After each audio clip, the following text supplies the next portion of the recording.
Hey internets, it's Jake from Mini Terrain Domain, and this is Scribes and Scrolls.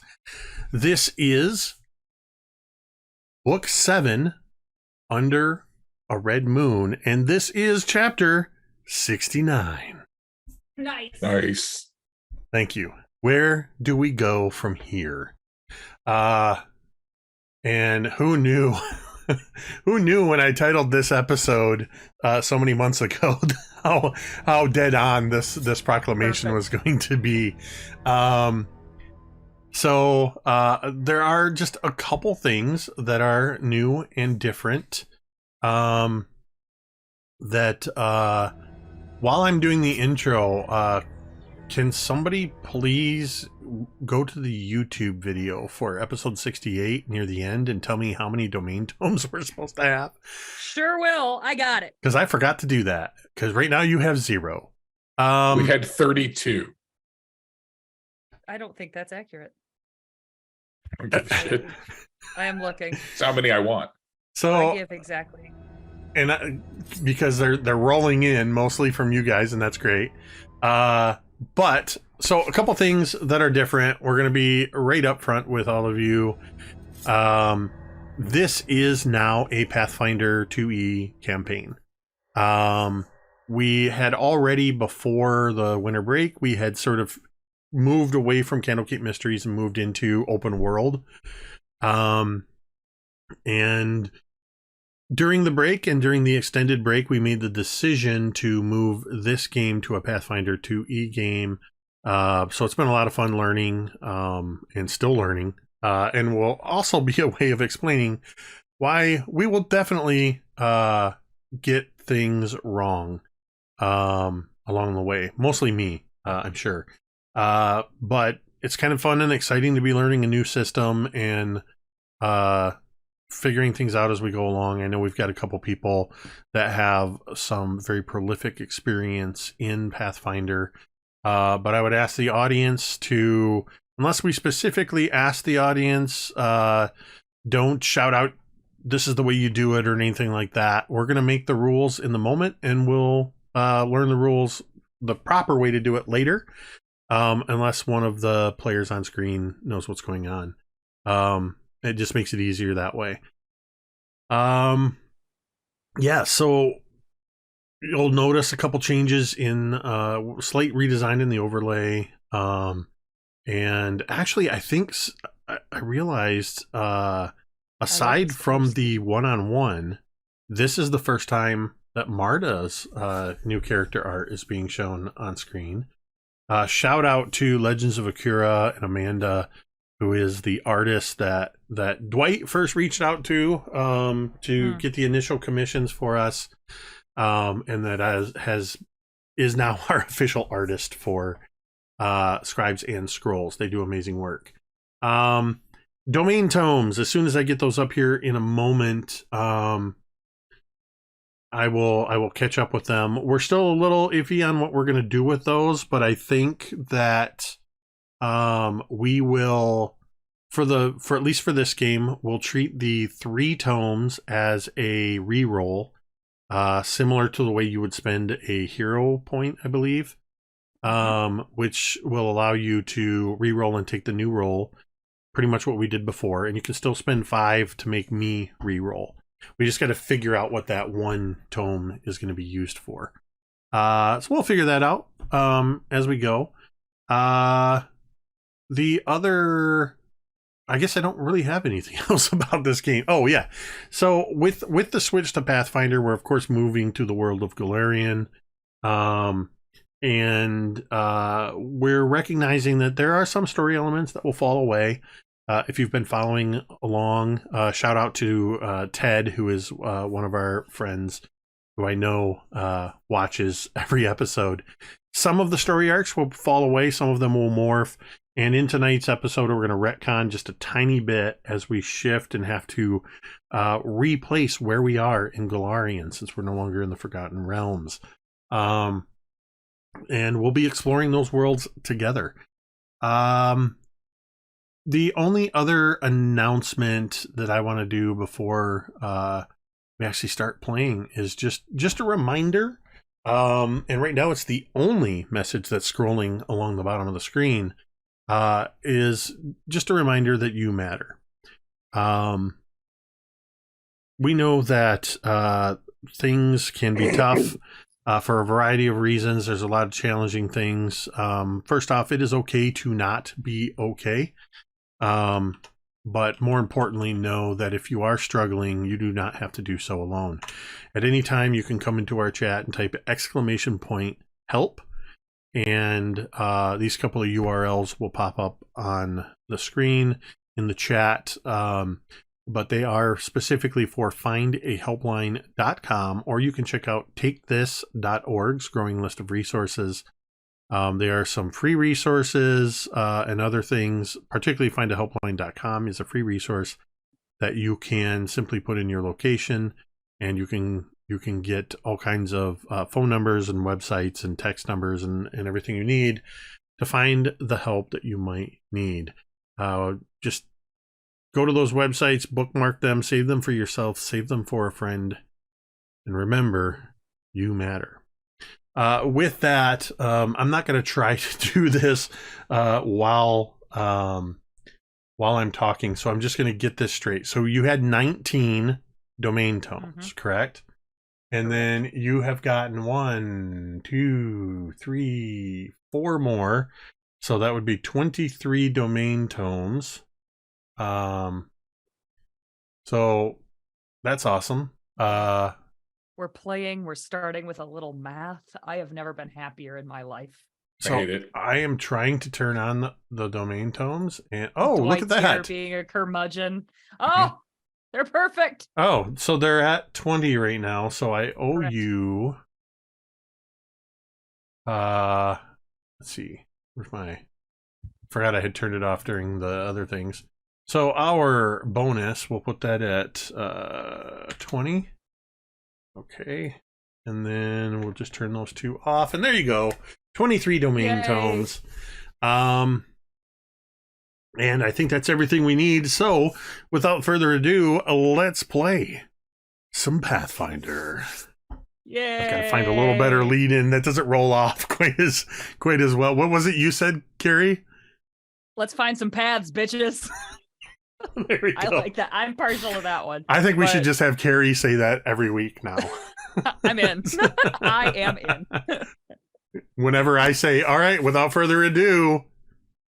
I like it. Let's find some paths, bitches. See, I was about to say, he set you up for that, and you're not going to, take the... I was almost I disappointed. didn't know if I wanted to do it twice in one night. Hey, even with all of that, at least according to my clock, I'm only 4 minutes after what you said, Dwight, for when we're actually going to start. 4 minutes what? 4 minutes, 4 minutes after. Right. Yeah. But it's only 4. So. Always take the over. Always take the over. All right. Anyway, we're going to play some Pathfinder. And we're going to take a moment to sort of reestablish the scene, a little bit of a recap, and cover where we are.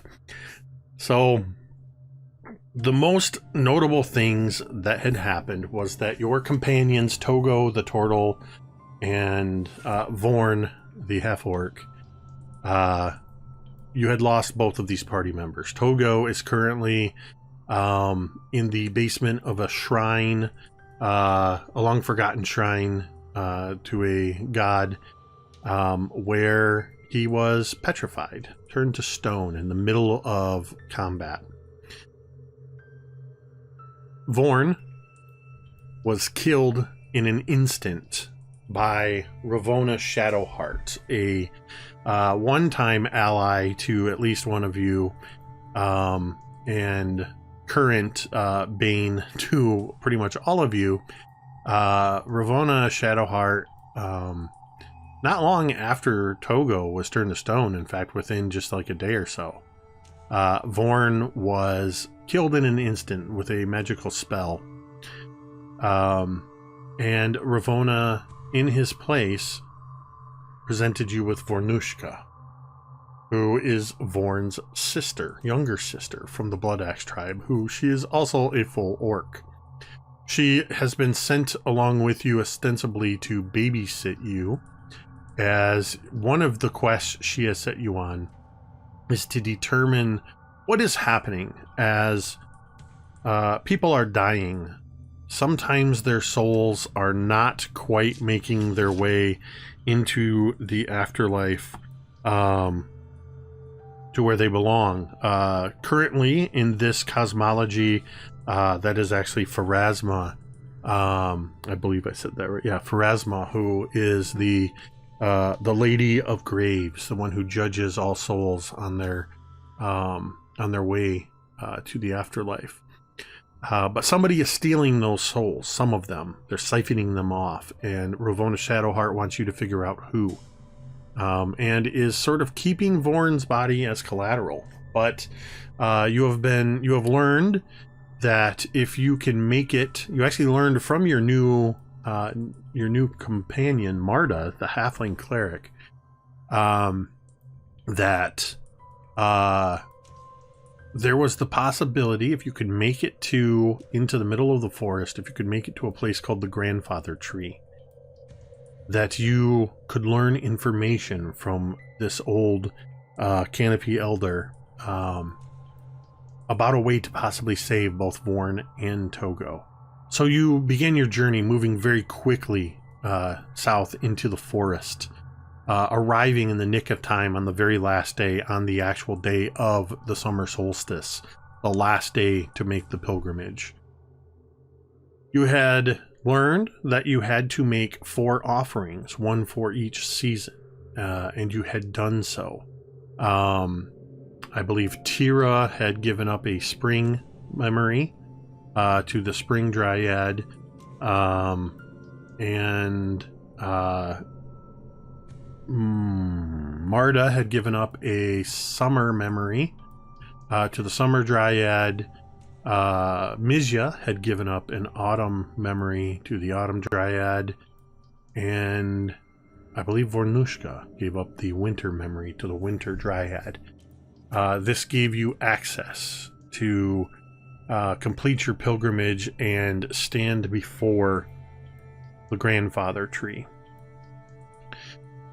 This is where you find yourself, and this is where we're kind of rolling back the story just a tiny bit, just a little bit in time, to this moment when you have all passed this sort of trial, and you find yourself in front of, at the base of, below the canopy of this elder canopy tree.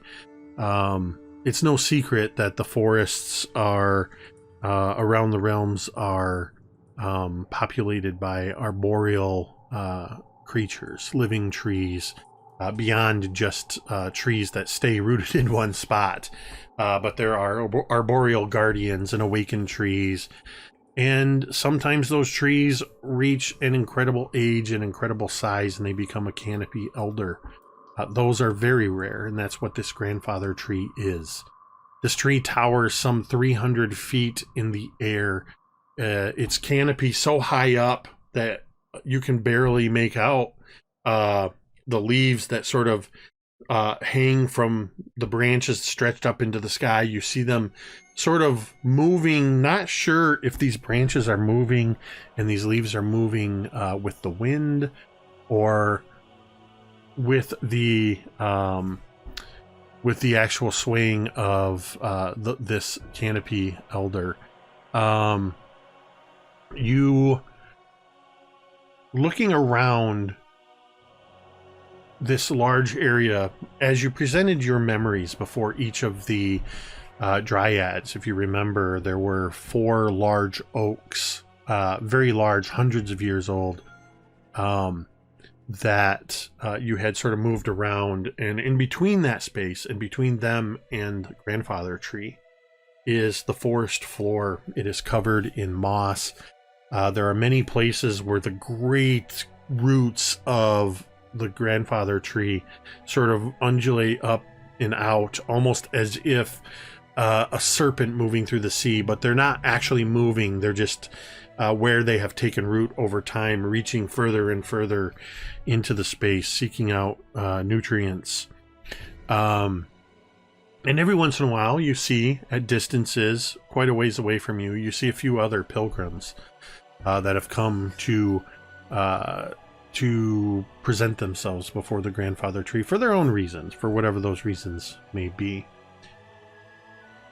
As you all move forward into a place where you can claim this as your own amongst the roots and the moss and the leaves and such, I want to turn it over to each of you to sort of have a moment to react to this grand spectacle of this tree. What are you doing?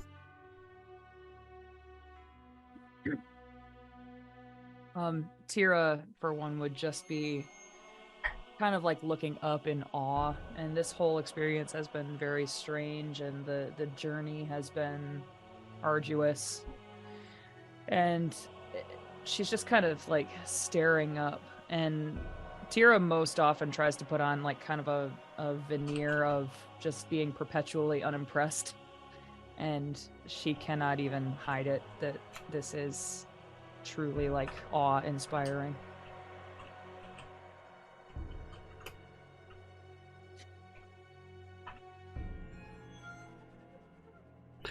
Doc is going to be looking up at the tree, and he's going to sort of adjust the straps of his backpack, and he's going to look around at the grand spectacle, and he's going to sort of glance at his companions, and he's going to remain silent for a long time, and then he's going to say, "Huh."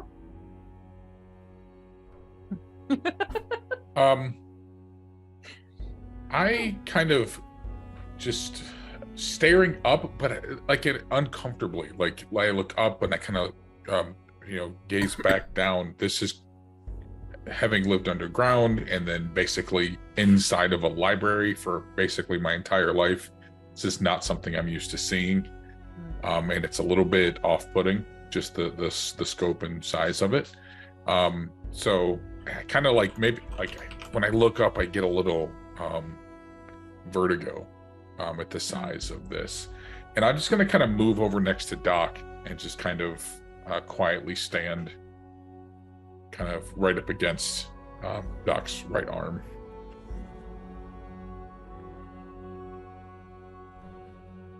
I think Marda is looking at the roots and how they move, and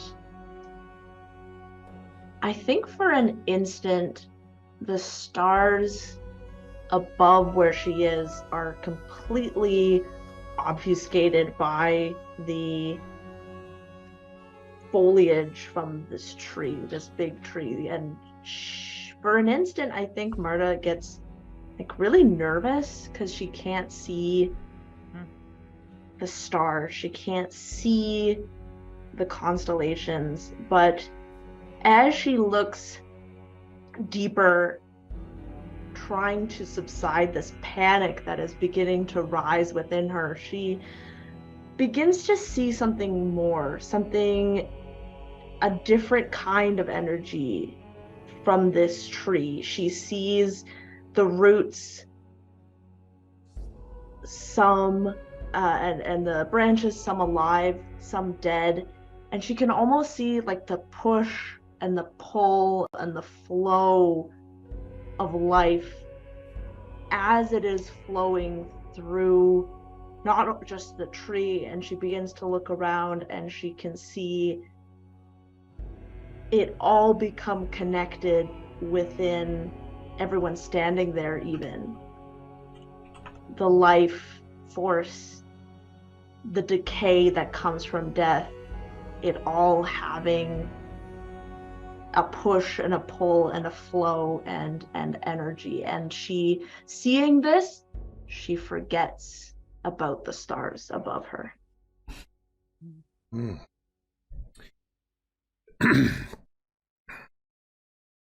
I would say whoever is nearest to Vornush'ka may notice that Vornush'ka possibly self-consciously or maybe deliberately seems to be almost shifting her axe nervously amongst all of these great roots of this great tree.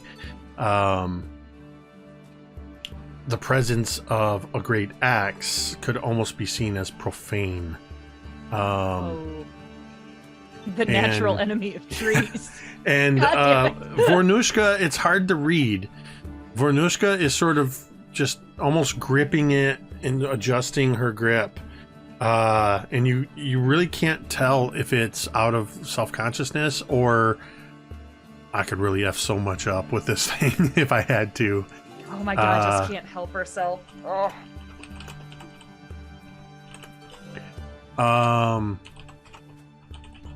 And Marda, as you are looking around at as you said, noticing some of the places where there's damaged places that have been damaged and new growth and things, you even notice that there's a place where it looks like a very large dead branch had recently fallen and broken a large section of vine or root where it was sort of arcing over above the ground. And you can see even now that there's fresh growth of vines that are making their way, wending and weaving towards one another, show that this canopy elder grandfather tree is actively repairing itself over time, possibly lending to its longevity. I would like everyone to make our first ever check in this game. This is my first time ever asking for a will save. Oh god. Coming in hot. Ooh. And I need to... where is it? One second. He sent me Vornush'ka's character. So we'll see what kind of a power roll we get from Vornush'ka.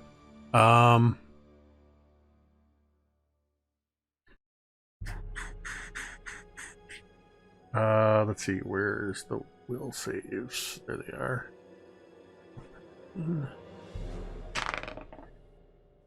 Okay. That's a power 2, as Ricky would say. Classic Ricky. Classic Ricky. Can I just say how good it feels to say 32? Wow, twig it. That's very good. So, give me a moment as I freaking... Vornush'ka and I are just going to become one with the trees and stay here forever.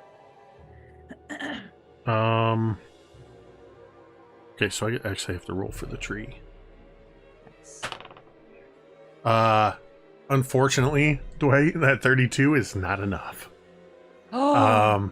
It was still a 32. Right, though, it's still which felt really good. The numbers are best. so high, it's going to take some getting used to. I'm Yeah. looking at certain stats. It's like, oh, you have a plus X. That's like, this is unheard of. Are you telling me we're going to have to do more math than usual? I know you absolutely hate that. I am ecstatic. So I will say, with a 32 and with a 30 from Marda and the 32 from Mizya, the two of you seem to recognize, while the others... oh, wait. Hold on. I'm going to actually have Vornush'ka re-roll, because guess who's waiting in the waiting room? Ruckus! He's about to roll in. He's here!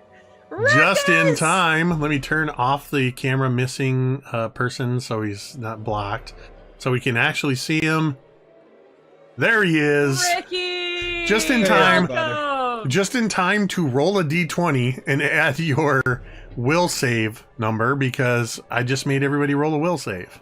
All right. Let me get my die. Give me one Mississippi.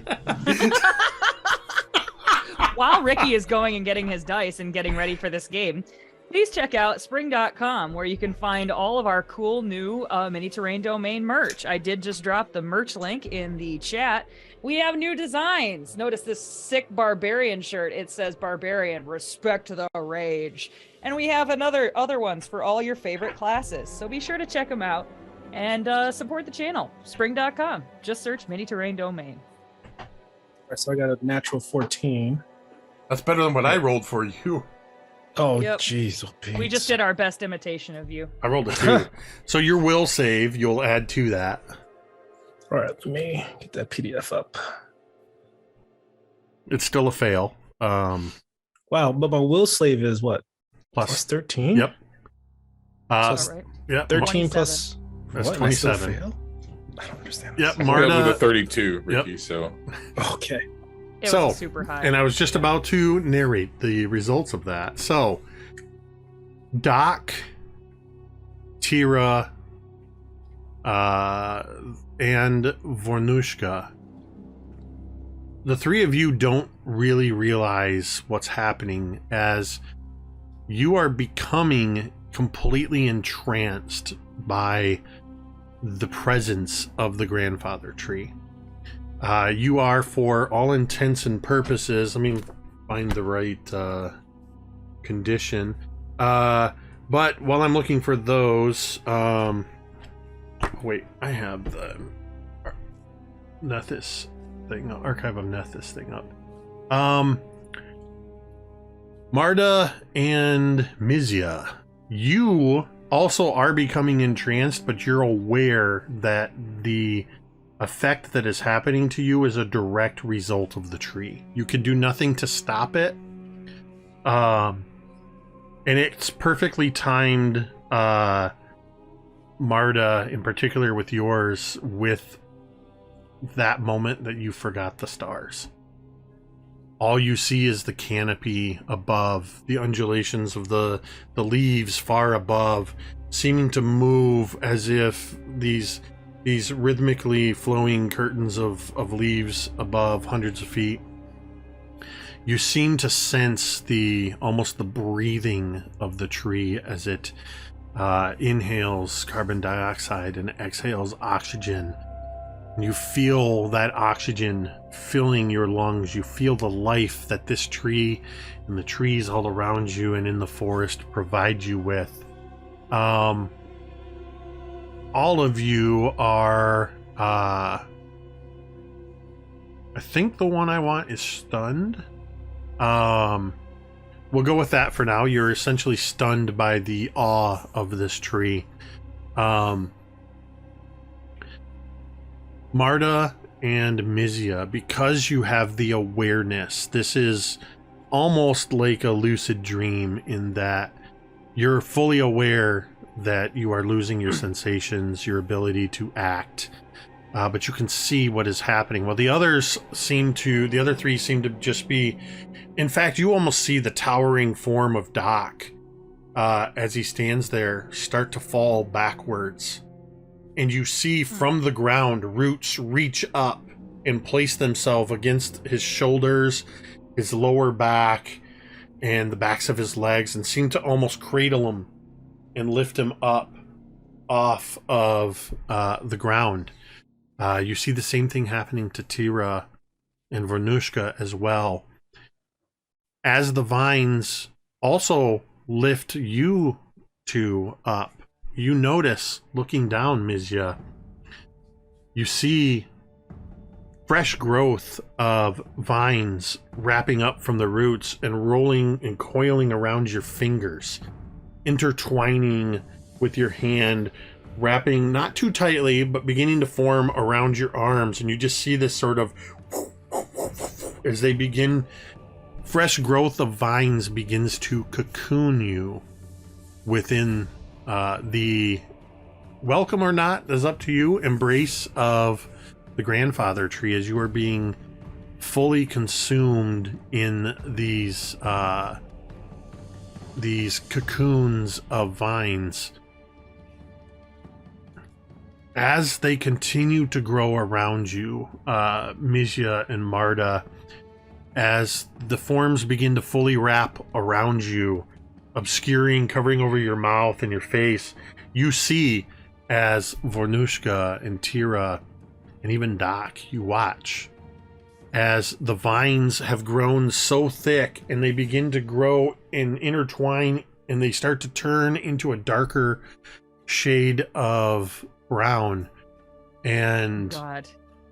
they turn into wood until the last thing you see before darkness is that each of you have become fully entombed in a I believe the term is a bowl of wood. Not a bowl, B-O-W-L, but B-O-L-E. I think that's the proper term, I'm not sure, but where you see like a big large knot on a tree, bulging of wood. Each of you have become these, growing up out of the ground. And as we do so...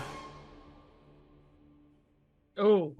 That was good weird. music. As we do so, I'm going to roll a d6. That's going to be 1, 2, 3. Teera! Oh, God, no. You are in a state of placid.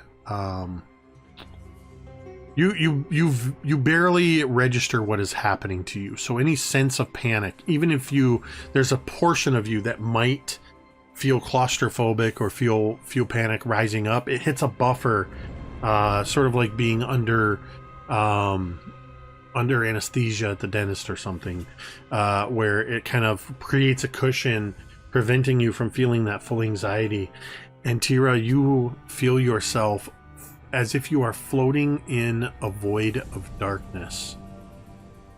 What are the first thoughts and things you are thinking as you are free of the confines and stresses of your earthly life in this moment? Teera has not, I imagine, in many years felt like all of her muscles relax like this, and that awareness that she is never in a state of relaxation. She has been at some level of tension for years, literally years, is kind of a startling realization to make, and it kind of is jarring as well that for just a brief period of time, she kind of just doesn't care about anything, whether it's like her own safety or that of the rest of her party or anything like that. It is just totally, alarmingly almost blank. And that's kind of what she's feeling in this moment, just totally, like you said, a void. In this moment of pure relaxation and in this blankness, you hear a voice coming from all around you. Daughter of the North, what do you seek?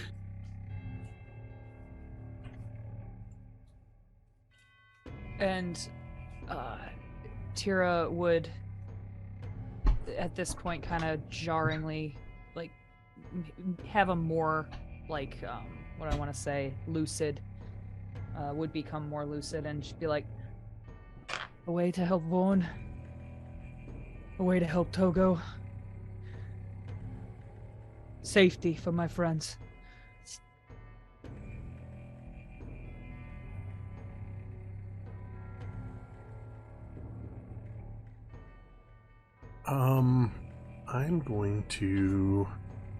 I'm actually gonna roll something here. I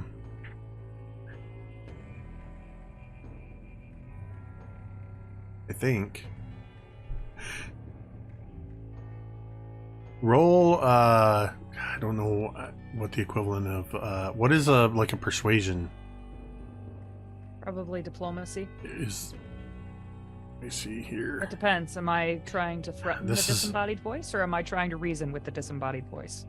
Let me put it this way. How honest and sincere are you that these are your actual goals? They are the first goals that come to Teera's mind Okay. when this voice asks. Genuinely, does she have other goals? Of course, but these are the first ones that come to her mind. She's being very honest. So I'm thinking, yeah, because make an impression falls under diplomacy. We'll go with that one for now. Okay. So yeah, make a diplomacy check. It's not bad. That's a 17. And grandfather tree has a 50.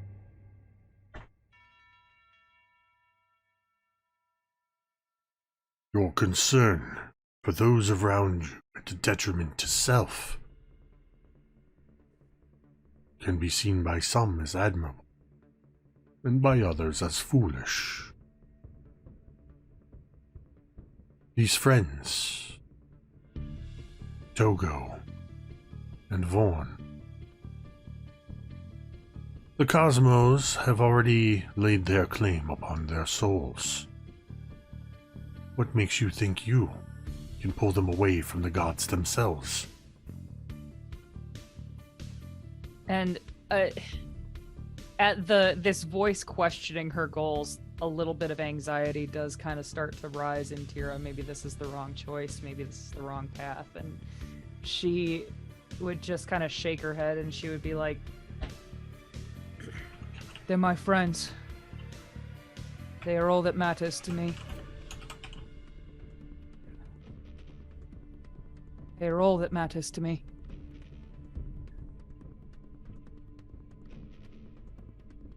I think that's enough.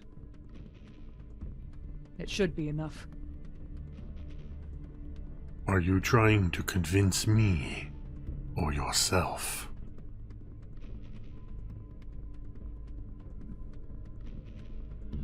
And Teera doesn't really know. She doesn't. She at that wouldn't say anything because she's unsure. Your hesitation for a moment. There's nothing in response, and then the voice in your head says, "Good. I would be concerned if you were absolutely certain." You feel a surge go through your body. And you feel the essence of the Canopy Elder grandfather tree, as if it wanes just a little bit. You can almost feel the holding of this cocoon around you release just a little bit. It has given something of itself to you, but you don't know what. I just realized I tried to in the chat. The grandfather tree is super mean, you guys. In the chat, I tried to tell you, Dwight, that you were up next, but I never hit enter. So, Mizya, you find yourself similarly in a black void, though the darkness is perhaps not as foreign to you. Mizya, what are your thoughts and what is forefront in your mind as you find yourself unable to even sense your corporeal body, just your spiritual form in this void? This whole experience has really just kind of reached in and pulled some long dormant terror from my memory. Going back to those first days above ground in the forest, being chased by who knows what, and having this very off-putting, disconcerting experience in another forest, is bringing back those feelings, those sensations to me. So it's very much a fear and just an uncertainty of what exactly is happening, and it's a very, very uncomfortable feeling for me.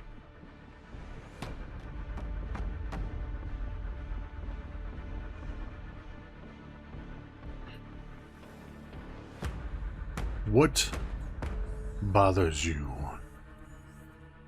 about being held in the embrace of one who soars so far above the surface of the world? Well, to be honest, I'm not familiar with being above ground this far. I'm more the other direction. It's something I don't like it.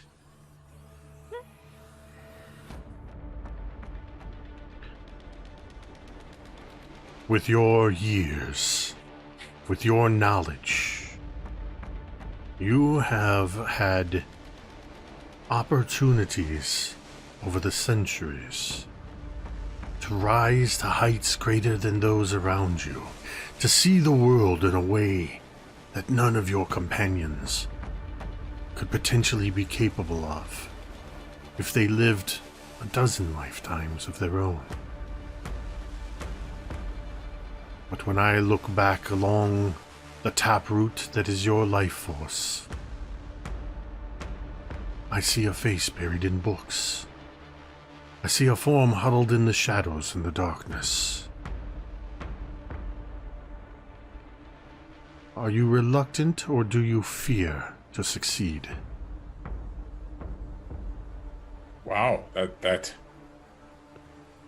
cuts deep. Really gets to the quick, doesn't it? I've been called out like that once before. I don't appreciate it, especially after I've told you that I wasn't really feeling this whole thing. But I suppose you want an honest answer. I have been afraid. I reached for my own desires once, and it cost me everything.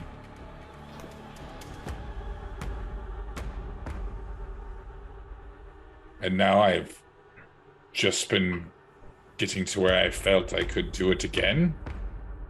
And now I'm here. In whatever this is. I try to gesture, but there's nothing to gesture with. So... Yeah, it's very much a sensation of as if you have... Not only do you not have control of your arms, you don't even realize that you have arms. Is one of my favorite quotes from The Hitchhiker's Guide to the Galaxy is when Arthur Dent realizes that he can no longer feel his hands and says, "Oh no, how am I going to operate my digital watch?" You have that feeling. You also are suddenly, well, not suddenly, rather gently, you feel yourself rising. And you see in this otherwise black void, you begin to see a golden light that seems to map out the shape of the grandfather tree. It starts at the ground, and you see this golden light moving through all of the root structure and seeming to come from far reaches beyond where you can see. Moving through, and at first you see that the light begins to wrap around you and your allies, and that is actually exactly the imagery I was going to use, as it's very much like the Erd Tree in Elden Ring, the vision that you see. And you see these lights climbing upward and marking out the high branches and the life force within the canopy of this canopy elder. So, but you don't just see those. You feel yourself moving along with them upward. I'm going to allow myself to just kind of try and relax, and allow myself to experience this. And I want to try and just get a sense for the, like, just kind of reach out with whatever, and try and get a sense for the intentions of this being. Is it hostile? Is it trustworthy? Like, what kind of sense am I getting, if any? It's murderous. What would be, do you by chance, or Cari, do you know what would be the equivalent of an insight check? Or would this maybe be a nature check? I'd say probably nature or religion. Also do perception. Yeah, that straight could perception. work. That's weird. Does it show in there? Or occultism. It depends on what the tree actually is behind the curtain, Jake. I would say, so here's what I'm going to do. I'm going to say just roll a perception check. And this is not a pass or fail. This is going to determine how much you can tell. I rolled a 29. 29. So the first thing you realize is that the grandfather tree is concealing nothing from you. In fact, you get the sense with that grandfather tree is showing you more potentially than you would expect somebody that could potentially be open or vulnerable to show. The intentions seem to be, as best you can tell, in the interest of uplifting you. And in this case, literally uplifting you as you feel yourself moving up the branches of the tree. I, against all of the, I try to let down my guard as much as I can for myself in this moment and just kind of experience it. Like I'm whatever that wall is that I put up between me and everything around me, frankly. I'm you gonna say Mizya let that is down. turning over a new leaf? Nope. I would not.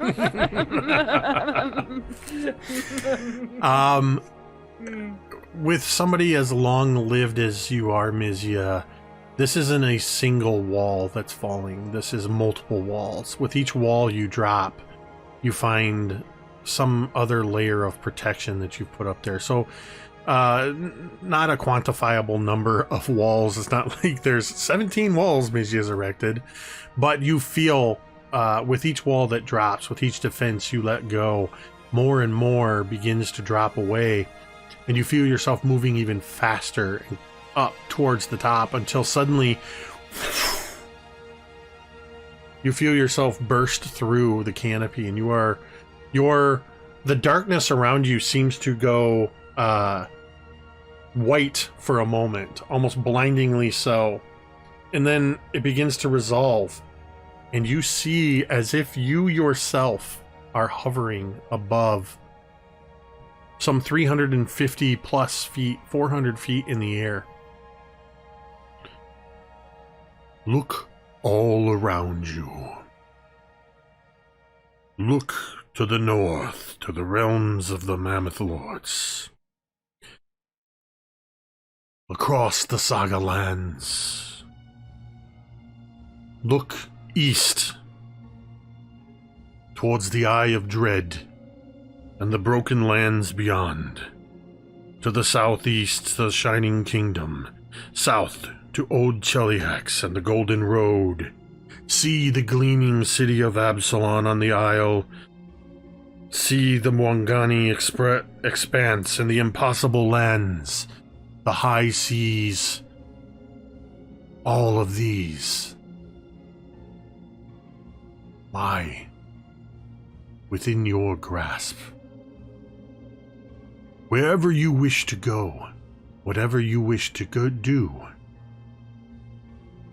it is all potential, fueled by desire. And look below you,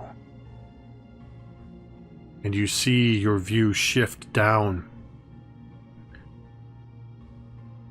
to where you see not these cocooned figures, but you see the forms of Marda and Teera and Doc and Vornush'ka. You see the spectral forms of Togo and Vorn. You even see some spectral forms of past companions from your time at, which for the sake of this realm, Marda and Mizya, your past was working in a library in the city of Absalom. So you see some of your companions, people that have been connected to you, and you see that, Mizya, you are connected to them in much the same way that the roots and the branches of the tree are connected to one another.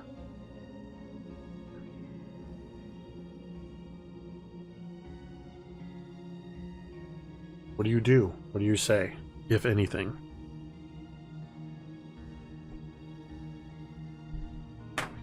It takes a minute for me to process what all I'm seeing and experiencing. And I'm assuming that the feeling and the understanding of this being hasn't changed at all. This Correct. is still very genuine, Yep. genuine interaction. What is it that I can do? What is this lies before us? The question is not what is it can you do? The question is, what can't you do?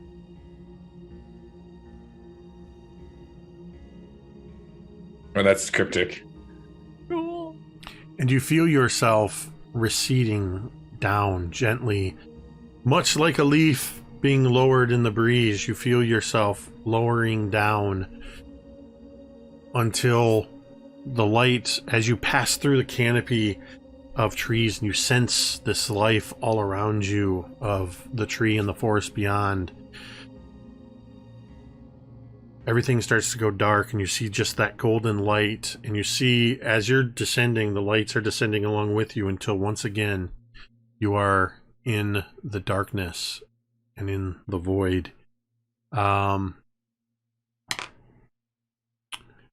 Vornush'ka, you who some 4 days ago saw your brother Vorn entwined in the roots in a hag's lair underground, killed instantly with a magical word by a powerful sorceress while he was entombed within these branches. You find yourself unable to feel your body. It's as if you are in sleep paralysis. You are in darkness. And quite possibly, the worst of these feelings that you feel is the connection that you have felt your entire life, and more so since the day you picked up the blood axe from your brother who tried to pick it up from your slain mother. You have become separated from the voice and the influence of the blood axe. You cannot hear it. It's like that sensation of a heartbeat that you've grown accustomed to your whole life. It's always there, and suddenly it's gone. There's a void of silence where this voice was all along. Vornush'ka, how do you react in this moment? Vornush'ka feels immediately vulnerable, almost as if the harsh edicts of the blood axe, she's learned to find comfort in that it's always dependable and asking more. And now, without that voice, it is just her alone with her thoughts, and her thoughts in going in unrestrained measures in directions towards love, in directions towards hate, and in directions towards mourning.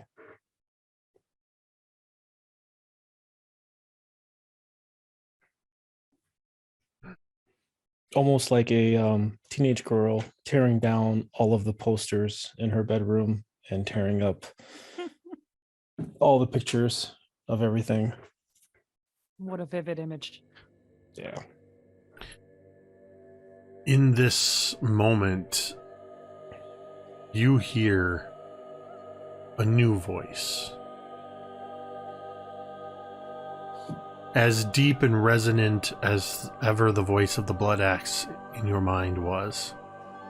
But this voice seems to not be laced with malice like the voice of the Blood Axe.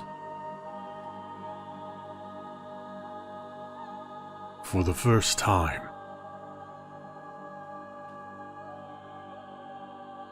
you can hear your own thoughts, your own will. You are not driven by an ancestral force. You are not driven by an external force foisted upon you against your will.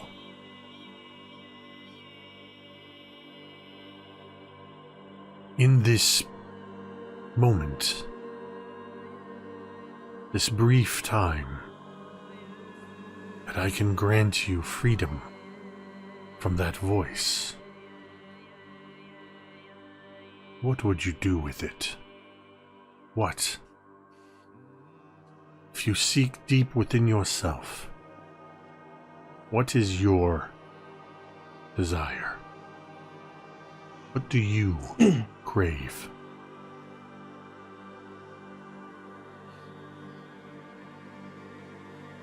I crave to be free of this role in leadership as chief. I never wanted this responsibility. I never wanted any of this. I don't know what I want. I don't know what I even should feel or be.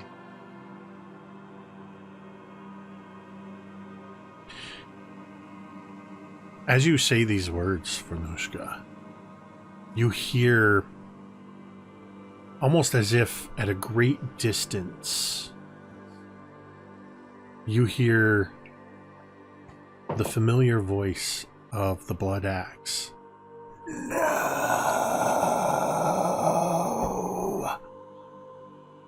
As if it is separated through thick walls or earth, separated from you, crying out to you.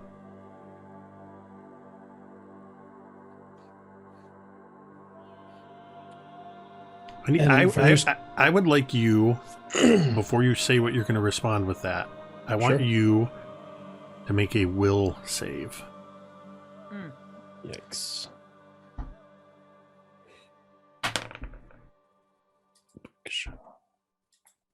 Come on, man. Is that a D20? Yeah, D20 and then add your will. Okay.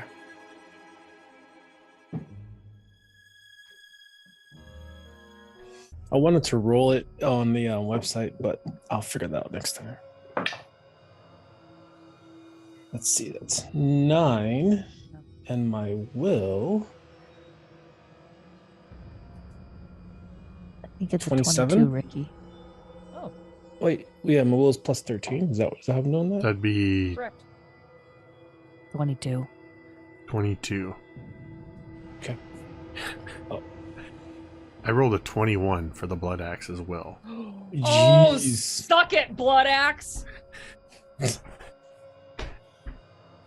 That voice that is screaming in the distance is cut off suddenly. And though none of you can see this, for just a moment, we're going to cut to a third-person view in the serenity of this area outside the grandfather tree, where there's the 5 of you are entwined within these branches, and elsewhere at intervals of hundreds of yards all around, there's a few other of these where other pilgrims are confronting the tree. Within Vornush'ka's cocoon of wood and vine, there is the sharp sound of splintering wood, enough that the sole individuals in this area, the dryads of the great oaks, they turn their heads as out of that cocoon the Blood Axe bursts through and falls to the ground. And vines begin to quickly knit themselves over that wound. now, Vornush'ka, feeling that you have a choice in this. How do you react?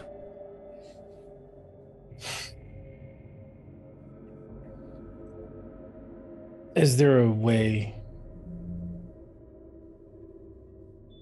to lead the tribe? Is there a way to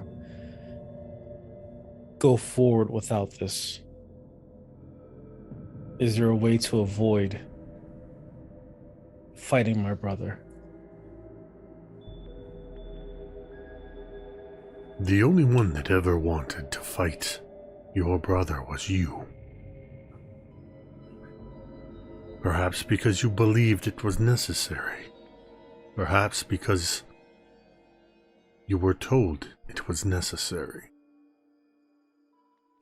All I have done is taken away the involuntary control that foul artifact held over you. You can choose to seek out its influence again. You can choose whether or not you go back to your tribe and try to lead them. You choose your brother's fate.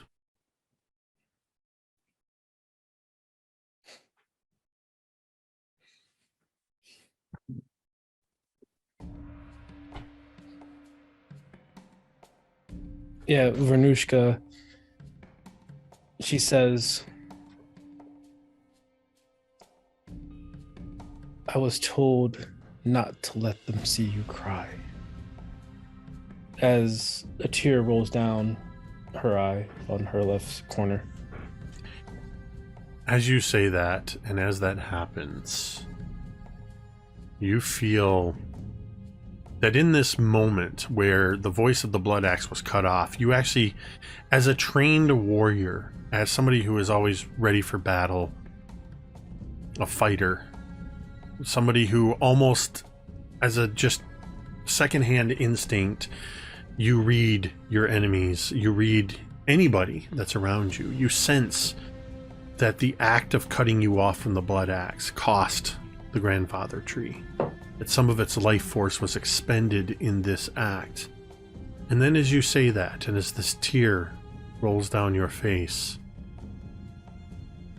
you feel the vines around you. You actually feel a vine kind of grow out and almost caress and wipe away the tear.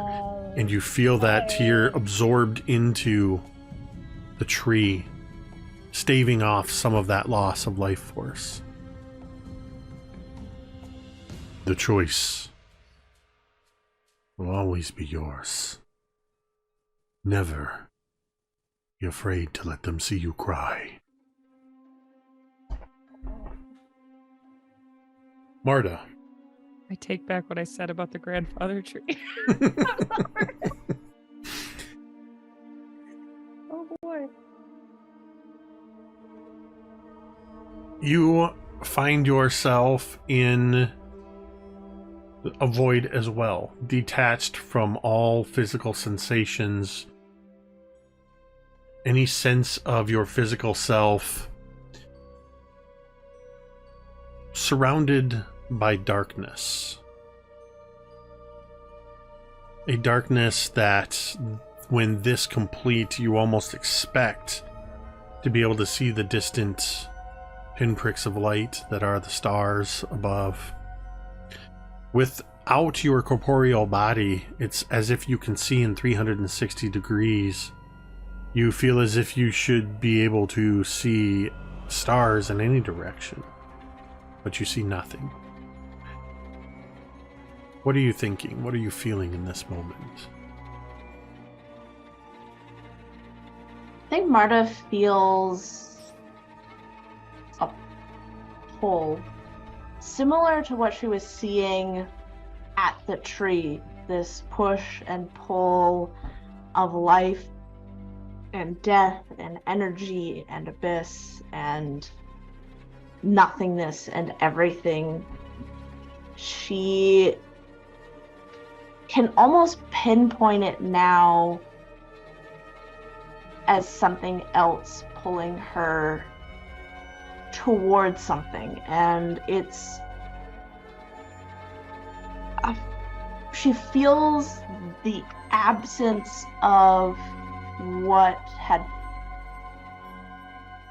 she thought had previously given her powers and pulled towards something else, something different. She doesn't feel the sense of the stars, of the constellations, of anything like that, but instead she feels this, and maybe can almost hear in her own head the sound of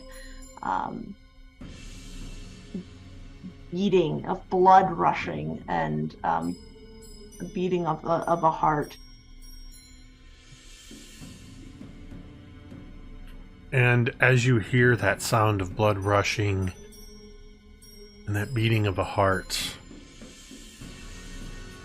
it expands. You hear the beating of a second heart, beating in rhythm with your own. And it doesn't seem weird. It seems normal. Though it's something you've not felt or heard in a long time. And you sense a presence, a familiar presence nearby. Do you say anything? No, I think that when Marda feels this other presence, she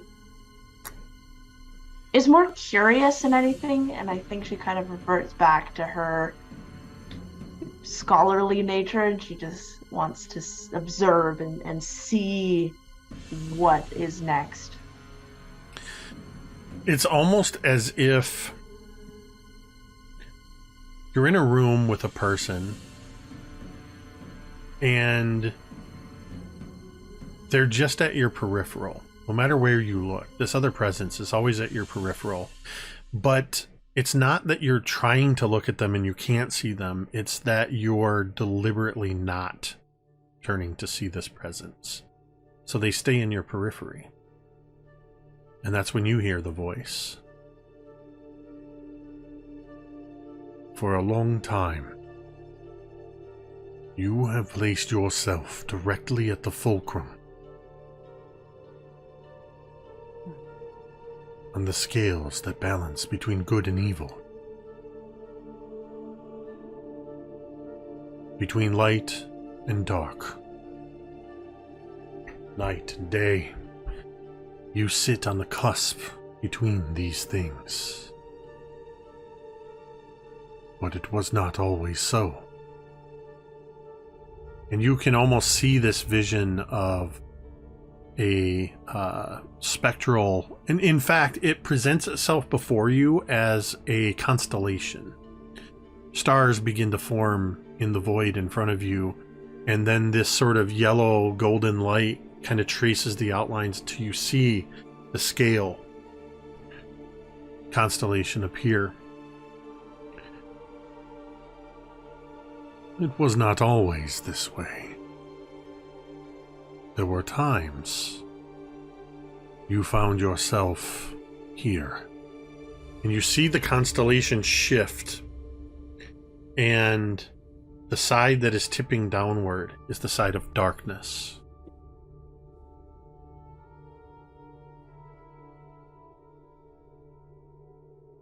You moved to the center, and then you moved no further. Why have you planted yourself firmly at the fulcrum?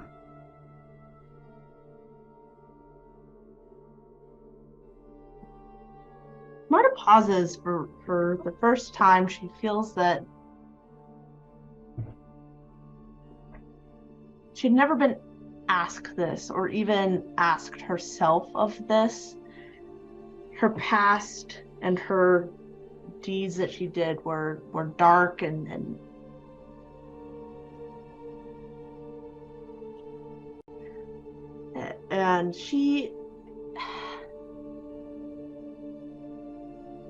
I felt that there was no redemption for me. That I did not deserve to completely go into the path of the light because there is no room there for someone who has done what I have done.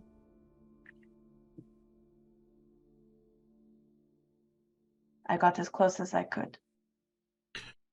You got as close as you thought you could.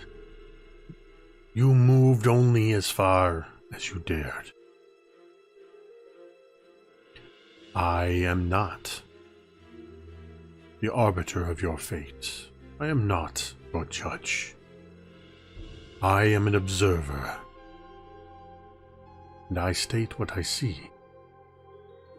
There is potential here within you. All you have to do is be willing to take the steps forward.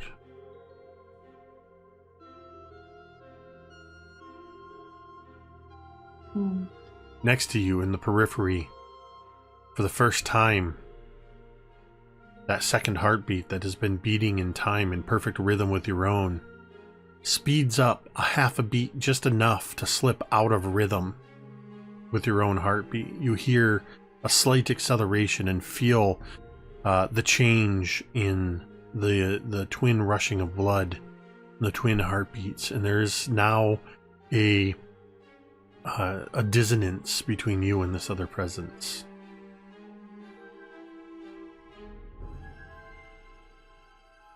I would like you... I'm going to have you make a will save in this instant as well.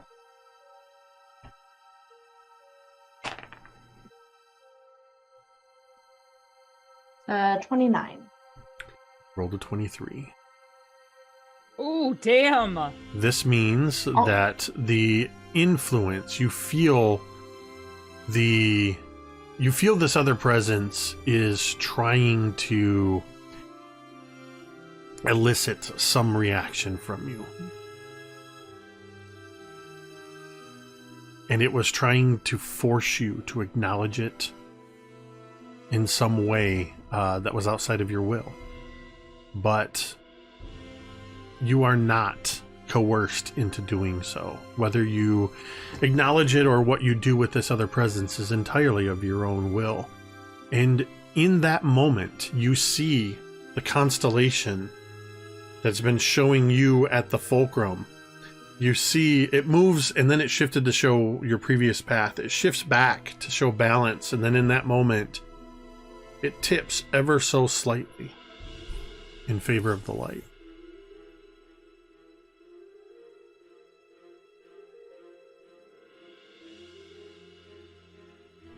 Your path, whether in lightness or in darkness, whether under the sun or the stars, is yours to choose. But you do not walk alone. And like distant galaxies, each with their own solar systems and black holes and bright spots and dark spots, you see and recognize a deep red galaxy, a deep violet galaxy, a swirling mass of light against darkness, and a bright blue galaxy that seem to form into these humanoid shapes of your friends.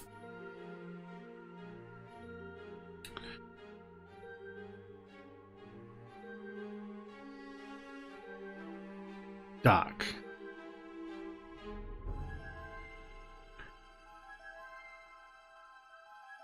You find yourself floating in a void of total silence. There is no light. The dark is complete. There is no sound of rushing blood or heartbeat because you haven't had one of those for a long time. The most pressing thing that you would notice in this moment is, for the first time in this moment, at least, you feel only yourself. You feel only your presence, none of your friends or no other presence or influence. What is going through your mind in this moment? So it's very much a familiar feeling for Doc in some ways, because he doesn't typically have an internal monologue. But he does have the feeling that he's not being nudged somewhere that he doesn't understand. But for Doc, he's always believed that time, it has no meaning, that it's not a line, it's a dot. And yesterday, today, and tomorrow are all happening all at once. He sees the past and the present and the future, and they're all careening toward each other. He sees his life and his death, his purpose and its antithesis. But instead of feeling cold and dark, he feels a comforting warmth.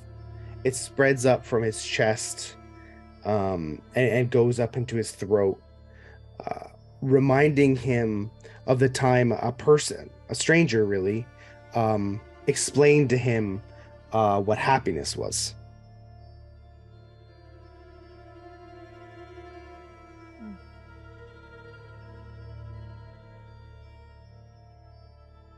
You hear in this moment, though it somehow doesn't intrude on that feeling of isolation, you hear a voice disembodied surrounding you.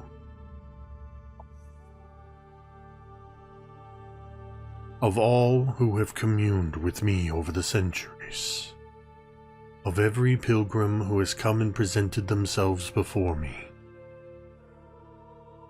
never have I encountered one so enigmatic, so indiscernible. I am intrigued. What brings you here? Well, it's actually a long story. You see, one day I woke up, and in my pocket, there was a drawing. And for some reason, I had an irrepressible desire to go take this drawing to a place.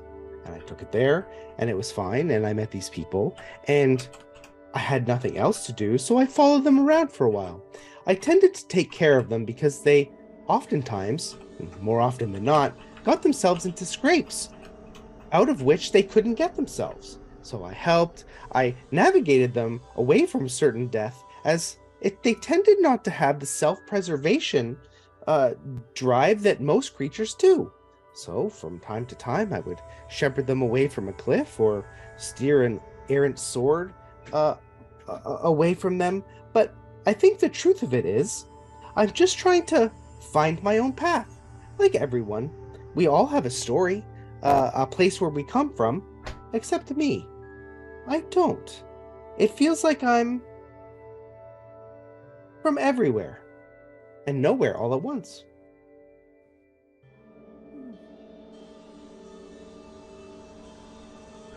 When I look at your life, when I measure your timeline, it is not a line. It is like the vast networked living forests around us.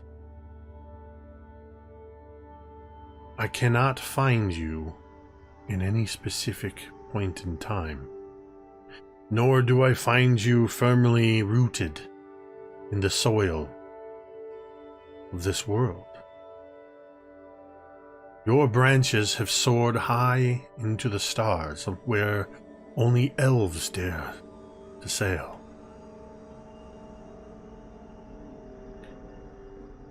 You have seen things and done things in your life that even you are not aware of.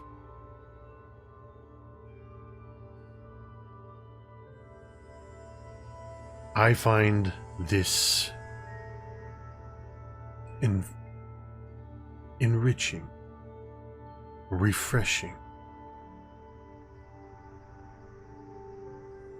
I am not omniscient. I am not omnipotent. I am observant. And usually I can see the paths of potentiality before the souls that present themselves to me. They make choices between 1, 2, or half a dozen paths. For you,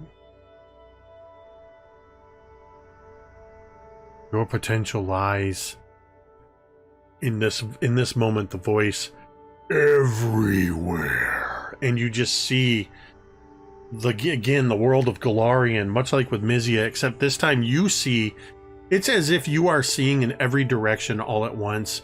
For a moment, it's picture starting at the tree and just like one of those rapid zooms, you see the entire of Golarion, and then you see further out into space where you can see other planets all around you, and you see just the galaxy swirling, and then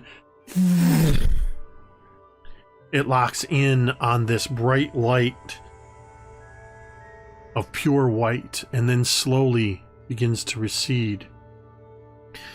Darkness closing in around this point of light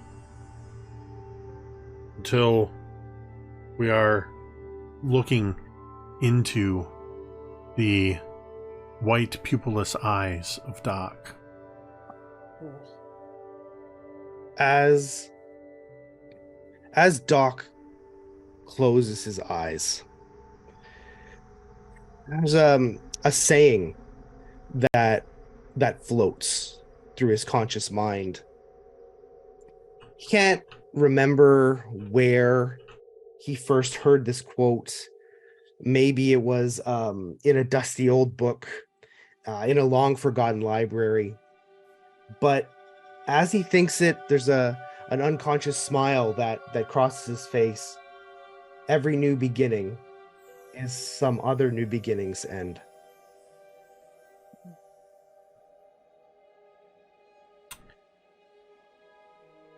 In the void around you, and with that single point of light, that was Doc's eye, and as the eye closed, we see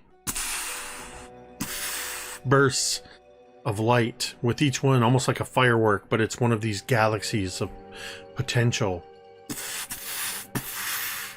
And in the center of all of it, a bright, what looks like a bright sun, an orb of white light, as an eye opens. All around you, each and every one of you, you begin to feel your physical bodies again.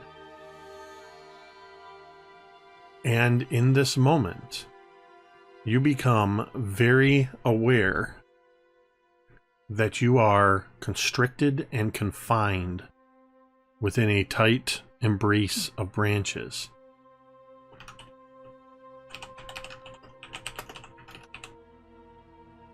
I would like... Let me do it this way. Oops, I rolled the dice and then I picked... Yeah, make a sanity check. Teera, I rolled you first again. Okay. You, as you feel this tightness all around you, you also feel that it starts to give a little bit as you sort of just move, just your pure act that starts to your act of just kind of shifting breathing. Mm-hmm. You know when wood gets really old and dead and soft Right. and brittle? That's what you start to feel around you, and you feel as if you can push your way out. I immediately do, because this is terrifying and I don't want to die. So I do, and I'm like ripping it off of my face, Pulling specifically, away. and, like, yeah. The branches, and you sort of drop just a few feet to the ground, Mhm. and you hear the crumbling and cracking of wood all around you as next to you, one of the smaller wood cocoons, we see Marda. You, in a similar way, you feel this compression begin to ease, and you can see spots of light as the vegetation around you is beginning to rot.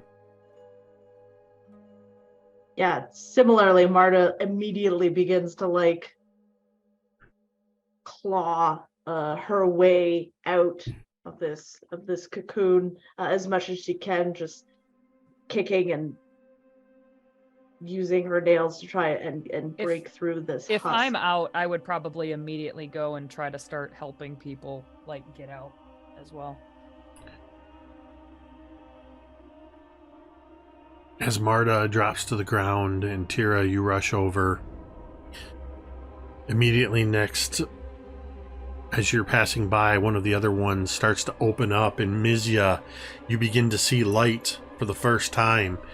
And at first it's bright and almost golden with tinges of green, as the first thing you see as the vines fall away, as you are staring up into the canopy high above of the grandfather tree, and the branches begin to fall away. What do you do? You're muted. Sorry, I thought I clicked it. I'm above the canopy, you said? No, you're still? looking up at Oh, it. I'm looking up at it. I would say you probably still have that sensation of being high above the trees, though. So, but I see that it's rotting above me. No. What was covering you is rotting. Oh, okay, gotcha. The cocoon Yeah. is rotting, and the light that comes through is basically sunlight passing through the break, very alive green vegetation high above Gotcha. you. Okay. Yeah. Then I'm just quietly peeling it away from me, like just not even really reacting to anything going on around me. I think even if Teera comes over to help, I'm not even acknowledging that she's there, as I just continue to peel this away while continuing to look up, kind of lost in thought. Next to you, there is a very loud splintering and cracking sound as Vornush'ka, the vines become too brittle to contain your full orc form, and they quickly begin to disintegrate around you.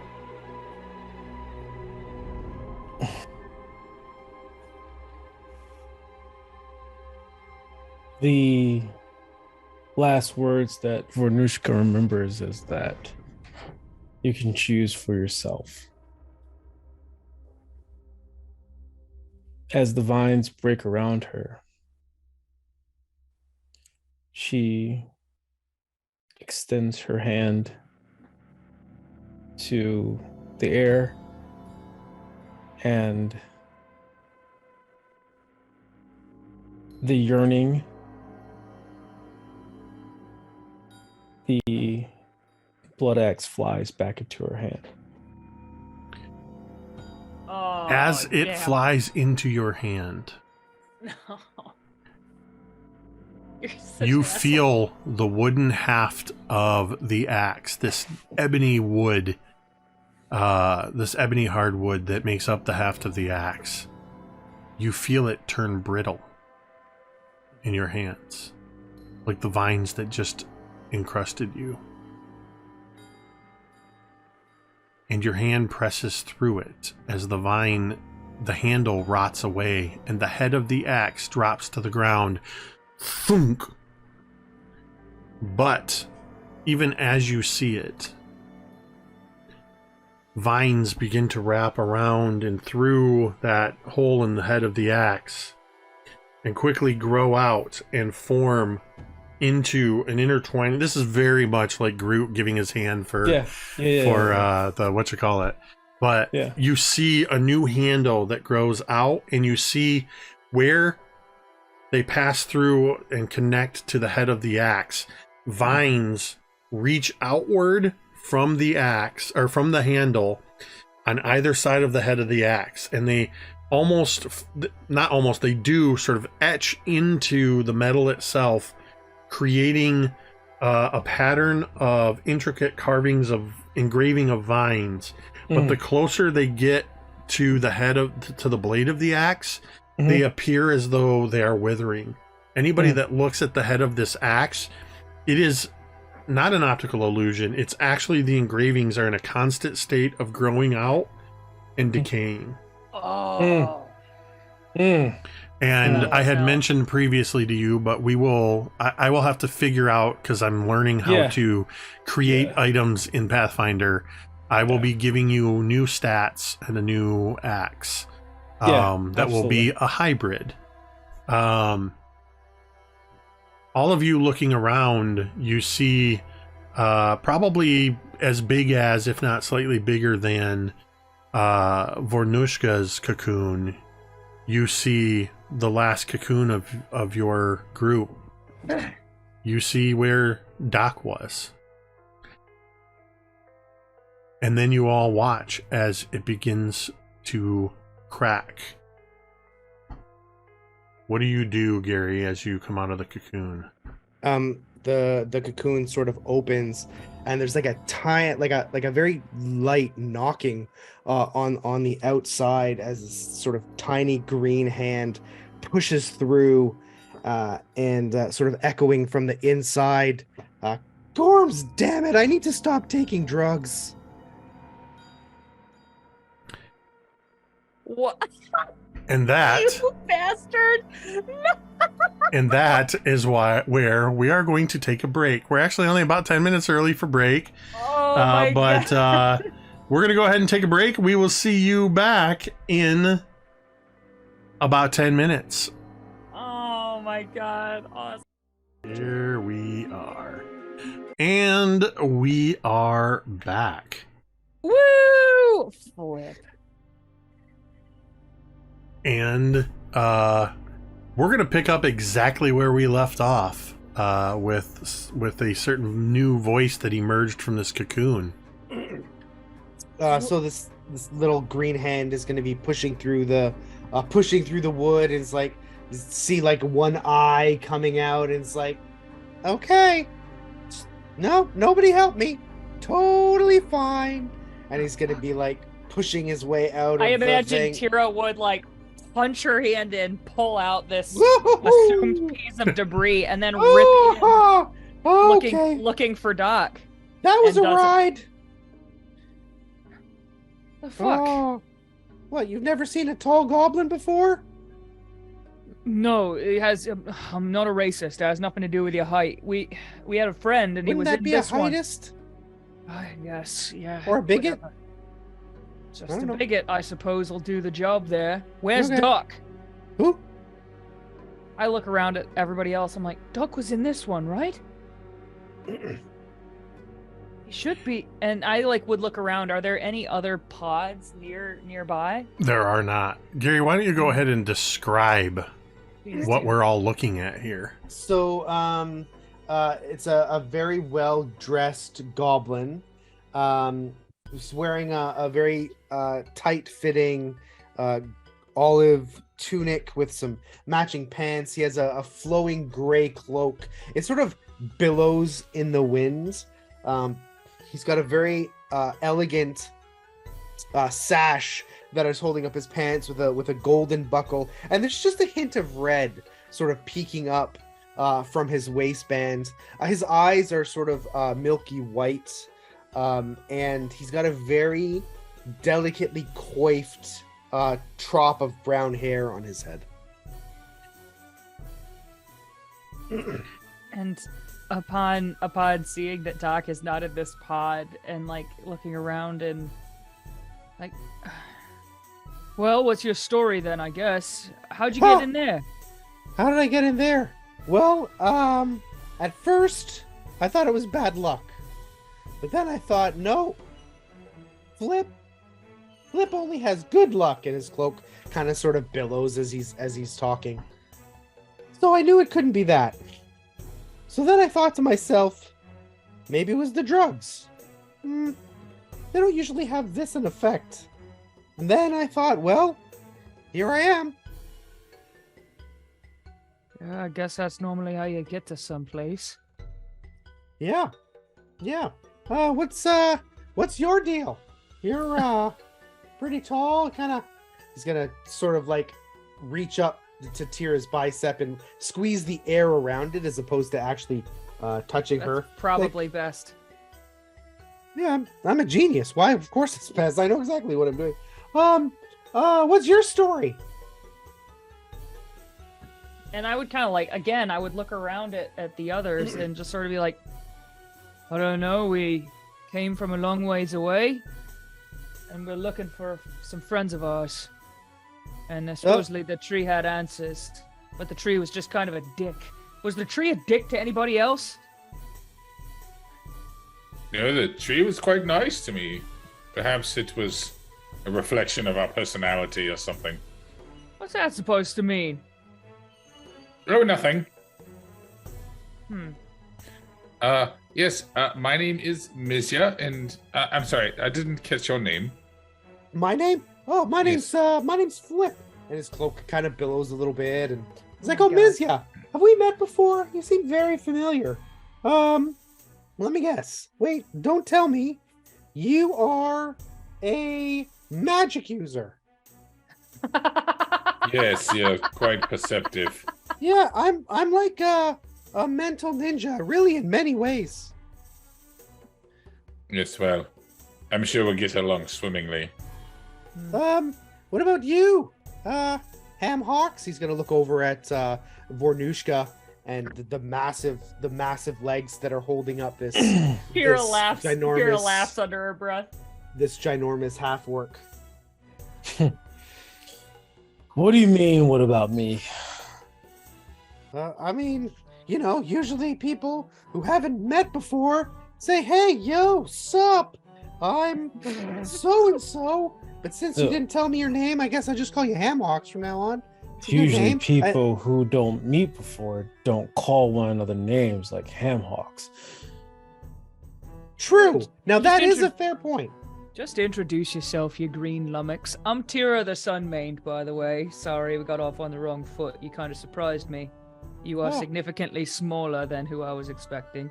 As soon as you say that, he sort of stomps his feet and he looks up at you with the most angry goblin face, but at the same time it's adorable because this guy He is can't just be. effusing charm. He's like, "Excuse me, I will have you know that I am exceedingly tall for a goblin. I am 3 feet tall and 7 inches and 3/4 and 1/8." Oh, might want to just start a basketball team. Anyway, Vornush'ka. And I would I would almost like shove Vornush'ka towards this exceedingly tall goblin. Vornush'ka is going to squat down to a, like, not eye to eye, but like maybe eye to like chin, I'll tell you what. You can call me Hamhawks. Hogs. Hawks, Right? Hawks. Hawk. Yeah, Hawks. Hamhawks. Hawks. Like, oh, hawk. No. Oh. Ham hocks like the meat, like a really juicy piece of meat that you'd find at a butcher. I would prefer Quadzilla. But All you right, can sure. call me Ham Quadzilla. Hawks. Hamhawks, If I can call you Big Booger. Big Booga? Sure, I've been called worse. I am a goblin prince. So there are people who would celebrate me. They'd burn me in effigy. Either works. Either you're hated or you're loved. It's a very thin line between the two. It's people who have no opinion of you. That's who you can't trust. You can tell call ya. me HH and I'll call you BB. You're gonna call me baby? All right. Well, we just met, but sure, I guess. And he sort of like Buy is him gonna dinner first. adjust the waistband of his pants, and the red fabric is sort of pulling And up then- from his waistband a little bit. Vornush'ka's gonna put like a huge, what looks like a oversized fist in front and be like, pound it. Oh, I feel uncomfortable about this, but I at the same time I don't think I have a choice. So he's just gonna go boop. Boop. As you bump Just fists, boop. your fists connect and you hear there's a peal of thunder. Apropos of nothing, but I totally forgot this. At the beginning of the session, I am supposed to award you all 1 hero point. Yes! So you do have a hero point should you need those for anything that might be coming up. We hear in the distance 1 hero point. Bing. Ding. But you do hear this peal of thunder, and you notice that all around you. In fact, let's have everybody roll a perception check. Okay. Nice. I got a 27. Okay. So 31. 29. Ruckus, perception is above your skills. It's right here. well, the problem is that we start a new system. So I have to go back over that whole learning curve all over again. You'll be fine. Well, the good Where's thing it is, at? after 2 years, you hadn't fully learned D&D yet. So. Wow. I'm just Jake, kidding. you don't have to rub salt in the wound. No, I accept not that. wrong. Hey, Ricky, I'm the same way you with are- Pathfinder. We've been playing Pathfinder for what, 3-4 years, or not Pathfinder, Call of Cthulhu, and I for like 3-4 minutes. yeah, Like what? 3 or 4 years of Call of Cthulhu, and I still don't know what I'm doing. We went through a time loop. Call of Cthulhu is so easy. 28. Okay, was that everybody? Yes. I think so, yeah. Okay, so everybody rolled above a 20. You all notice. What you notice is that as this thunder churns, you notice that a lot of leaves are starting to fall, like a lot of leaves. Now, this is midsummer. This is the summer solstice. And you still see the green of the trees above, but what's falling around you are autumn leaves rapidly falling all around you. And you notice that the roots nearby are starting to, in the same way that your cocoons turned hollow and started to break away, some of the roots are actually starting to curl up and crumble into dust. And you see nearby part of the ground begins to churn. And the tree itself, the grandfather tree, you see that it looks as if it is starting to rapidly decay. It is visibly growing smaller. From nearby, one of the dryads, the nearest one, and probably the most prevalent one would be, the summer dryad. She emerges from her oak tree and comes running, and you can see figures disappearing, other pilgrims starting to run off into the distance. But this summer dryad runs forth and says, "Whatever you did, the grandfather tree gave a great portion of itself to you, to each of you. It will not be the end for the Canopy Elder. But you've taken a lot. He has given much for you. He has one last gift. Who would receive it?" And she is holding out her hand. And nearby, the new little goblin boy, Flip, holds up his hand, and without hesitation, she reaches forward and touches your hand, Flip. And you see within your mind the vision of this whole clearing of where the grandfather tree is. And you see, like, as if you were running at the fastest, most highest speeds possible times 10, moving through straight to the east, moving through the trees and through the plains and the rolling hills of this region, whose name I've completely forgotten. Arisia? Arisia is the particular close region, but this whole continental area. The Shining Lands, is that right? Could be. Anyway, you see yourself moving into a land shrouded in fog and darkness, and it's as if you were moving rapidly past hands reaching up out of the ground, and you see shambling undead everywhere. You see the claws of dead trees, swamps, and the like, until you reach an area near the shores of a large lake, and you see high in the sky the red moon of the coming blood moon as it emerges from behind clouds, and the light shines down on a hilltop. And when the light of the blood moon hits the hilltop, you see a temple, a shrine form, and you continue moving inward until you see at the heart of this shrine, glowing and growing and basking in the glow of the red blood moon, you see the rare black lotus blooming.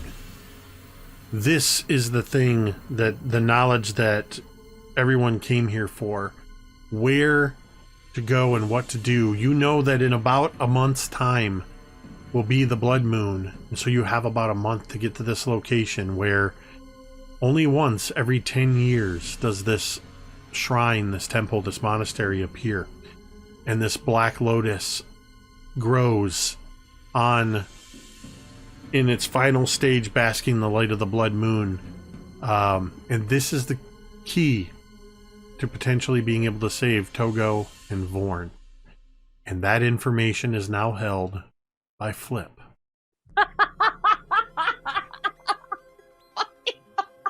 As you all see, God damn it! as you all see Flip just sort of momentarily, you would see Flip's cape and hair sort of blowing in the wind, and suddenly just kind of, one of you, did anybody roll higher than a 30 on your perception check? Marda, you don't notice this in particular, because as the ground is beginning to churn around you, you notice, looking upward at the tree where all the leaves, the autumn leaves are falling, you still see the green. You see large swaths of green foliage above seem to suddenly detach themselves, and they drop as if entire clumps of foliage are falling, and then you watch as they go and wings spread out. The green was not entirely all trees, but you see what looks almost like long serpentine, it's all head, neck, and body and tail with wings, as 3 large jungle drakes descend into the clearing, and where a bunch of these the dead foliage has fallen around you, it begins to form into something that is shambling in your direction. And I want you all to roll for initiative, and in all likelihood we'll get 1 or 2 rounds of this combat, because I'm suddenly realizing what time it is, but that's fine. We're gonna roll with it. So we're gonna roll for initiative for the first time in this campaign. I need to roll my dudes. So that's going to be, its perception is the initiative bonus. So that, and the jungle drakes are, all right. Now for the highest initiative totals I've ever heard, probably. Flip. 4. I take that back. Incredible. Marda. 14. Mizya. 25. There we go. Teera. 29. And Vornush'ka. Muted. I think that's everybody but Gary tonight. Tried to talk while muted. That's been muted. Yep. I think. Not me. Ricky, you're still muted, and we haven't heard anything. All right, my bad. All right, so I'm rolling initiative, right? Yes. And I'm adding in my perception, correct? Yes, your perception bonus is what you're rolling. Well, 17 plus 11 is 26. Is that how that works? 28. 28. Jeez, I am slow. It's late. Okay. My processor's overloaded. You're crushing it. Got too many windows open on my RAM. So Crashing our the system. initiative order. So I did pick up a feat, which gave me like super initiative, I think. Maybe I didn't. Ignore me. Keep going. So great, I get to go first. As I figure out how to do things with creatures. Oh, okay. Sure, let's do that. Every one of you is going to be attacked as the Shambler is using its Vine Lash ability.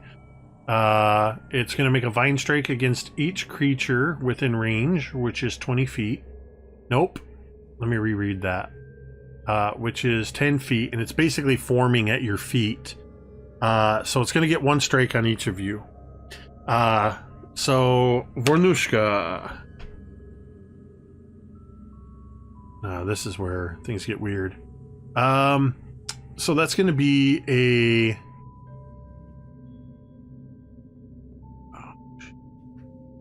You need to roll over 26. Okay, sorry. I see what it's doing there. What's your AC? 26. It's a 30 total. My goodness, to these hit numbers are you. preposterous. Right? Preposterous So, indeed. Vornush'ka, you take 18 points of bludgeoning damage. And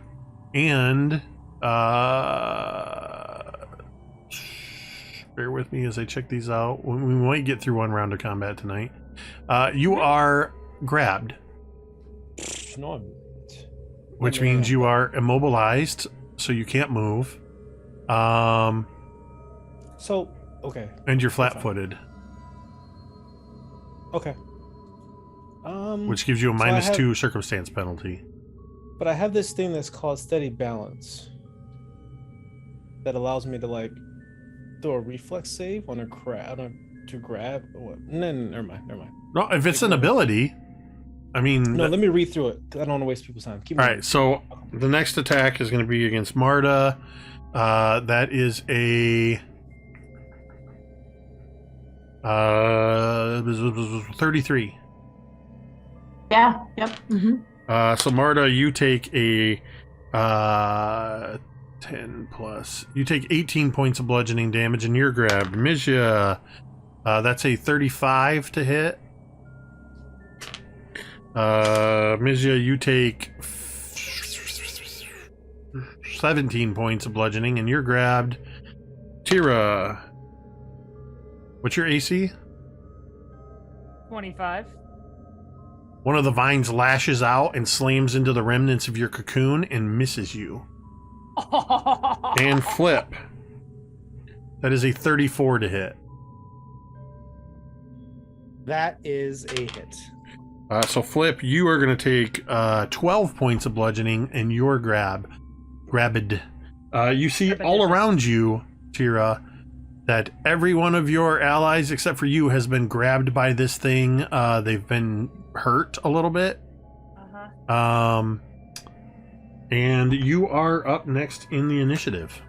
All right. I want to I want to hit. So, like, these things are reachable if I were to run over to them, right? It's basically, picture like a big old pile of leaves Okay. with sticks in it, and the sticks are reaching out and hitting everybody. So the Shambler is Okay. the pile of leaves. Okay. I specifically want to go and get the one that is grabbing Mizya. I want to try to hit it. Okay. Okay. My attack is 26 to hit. That will hit. Nice. F. Oh my god. Alrighty. Well, here we go. That is 12 and 16. That's 20 points of damage. Okay. And, What kind of damage? That is slashing damage. Oh, and I almost forgot. This is also, I get 1d6 of cold damage because it's my cool ice sword. So that's an additional 2 points of damage. Okay. And I guess, so my one action was to move. My second action was to attack. I'm going to use my third action to attack again. So, Which means, yeah, I take a -5 on my yes, attack. you take a -5 penalty. 17 to hit? This time your sword cuts through and the leaves seem to just part as just sort of a whole section of leaves just goes. Yep. Well, okay. so I'm that done. is a miss. High above you, descending down at you all, are the 3 jungle drakes that are flying downward, or rather, they were falling and sort of lifted out their wings. They are okay. This is where things get weird.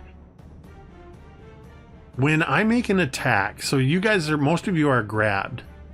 I know you have negatives, but do I get bonuses because you're grabbed? I think it's just their AC is negativized. I don't think you also get a bonus. So you're held in place No, by. Sorry, go ahead. Yeah, I believe you're so you're just flat-footed and immobilized when you're grabbed, which Yeah. flat-footed is where you get the penalty to AC. Okay, so I don't get any benefits because you're grabbed. That's all I needed to know. Mm-hmm. Thank you. I thought that was the case. So they are going to.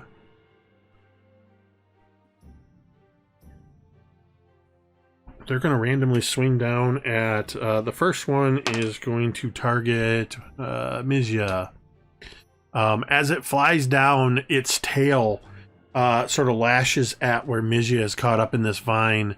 And Mizya, that's a 29 to hit.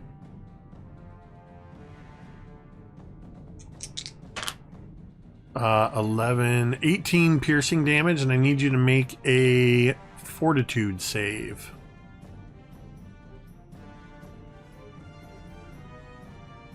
See if I do this right.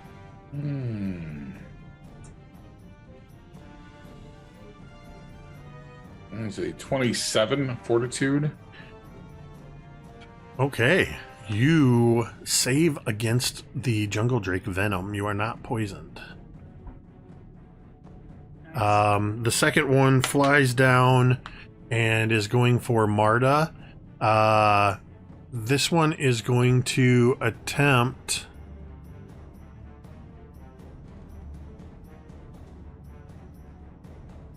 It is going to attempt to bite you. That is a natural 20. How do the crits work again? Because that is... Is it the total number? It has to be. I believe I believe its total has to be 10 plus your. So the total for this attack would then be 37. So that's more than 10 above your AC. Yeah. Yep. So then that's a critical. Which does. Oh, it's also if it's a natural 20. So it's both. Okay. So.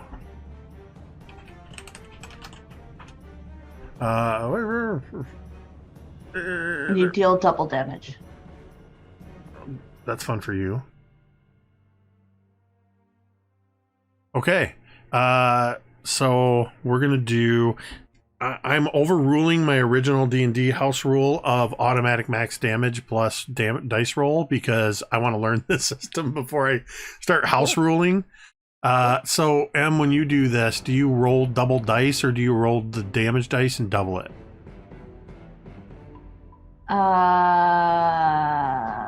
I think I just roll it normally and then double it. Okay. But I don't know if that's a house rule or not. So Oh. That's how I've played it. I think that's Yeah. fine. All right, so that's going to be 9, 10, 17, 34 points of piercing damage. And it uses predatory grab. So it's basically trying to pull you away from the shambling mound. Oh God, I don't like that. So I think what I'm going to do is... Are they? M, roll a d20. You're going to roll for the shambler. So that's going to be... Ooh. Add a roll 6. the 1. So that's 17 total. Loser. But I wait, mean, thank you, that's Em. a critical fail, right? Yeah, that is a critical fumble. Yep. So in this particular case, because I have enough balls in the air right now, without any issues whatsoever, the Drake grabs you. As it bites you, you're now caught in its mouth, pulled away from the shambler, and it's just sort of hovering there. Question: can you fly? You don't have flight, right? I feel like it's necessary to ask that question in Pathfinder. Yeah, you need to know. I might actually. Give me a second. I have a vague memory of me being able to walk on something. I remember you were flying up around a parapet at some Well, point. Like, Yeah. Well, that was as a I don't know if Twilight that was with cleric. Yeah. of course. But I don't think I. No, I do not. I cannot. Okay. So, yeah, the jungle drake just sort of hovers there, unable to lift up into the air with you. Whoops. The third and final drake is coming at you, Teera. Good. And this one, as it comes at you, it is going to spend 2 actions and do a draconic frenzy, which means it's going to take 2 fang strike, or take a fang strike and 2 stinger strikes. Ooh. So as it comes down at you, it strikes at you with its stinger for 22, That does not hit. missing. As you dodge out of the way of the stinger, it just snaps forward with its jaws. That is a 34 to hit, That one hits. which then grabs you as you take 10, 16, 23. Yeah, 23 points of piercing damage. You're grabbed in its jaw, and it's going to flip its tail up and attempt to stab you with its stinger again. That is 25. That is my AC. So then you will take stinger's 2d6. So you'll take 3 plus 7, so 10 more points, and I need a fortitude save. Okay. I'm gonna use my hero point. Can I do that on saves? Yeah, that lets you re-roll. Yeah, essentially, I think this one essentially works like advantage, correct? Yeah, I think with the hero point you roll, I can, and then decide. and then you re-roll. Wow, decide if that's you want to powerful. re-roll. Never mind. And then I you don't take want the to new re-roll. number. I will save my hero point. That is a 34 fortitude save. You avoid the poison, but you take the damage. Yeah. Ow. I'm fine. Mizya, I'm going to have you take your turn. You are currently grabbed.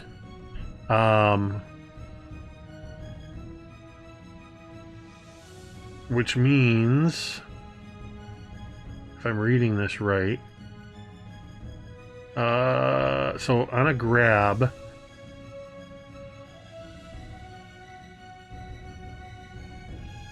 I think if you want to break free, I cast blink.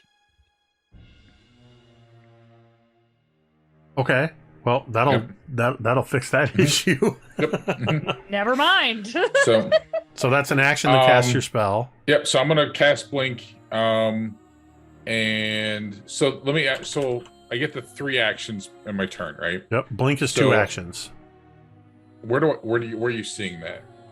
I'm looking on the archives of Nethys, but it should have that next to your spell. It should have the 2 Little 2 things. Okay. two got things. it. That means it's Cool. 2 Yep. actions.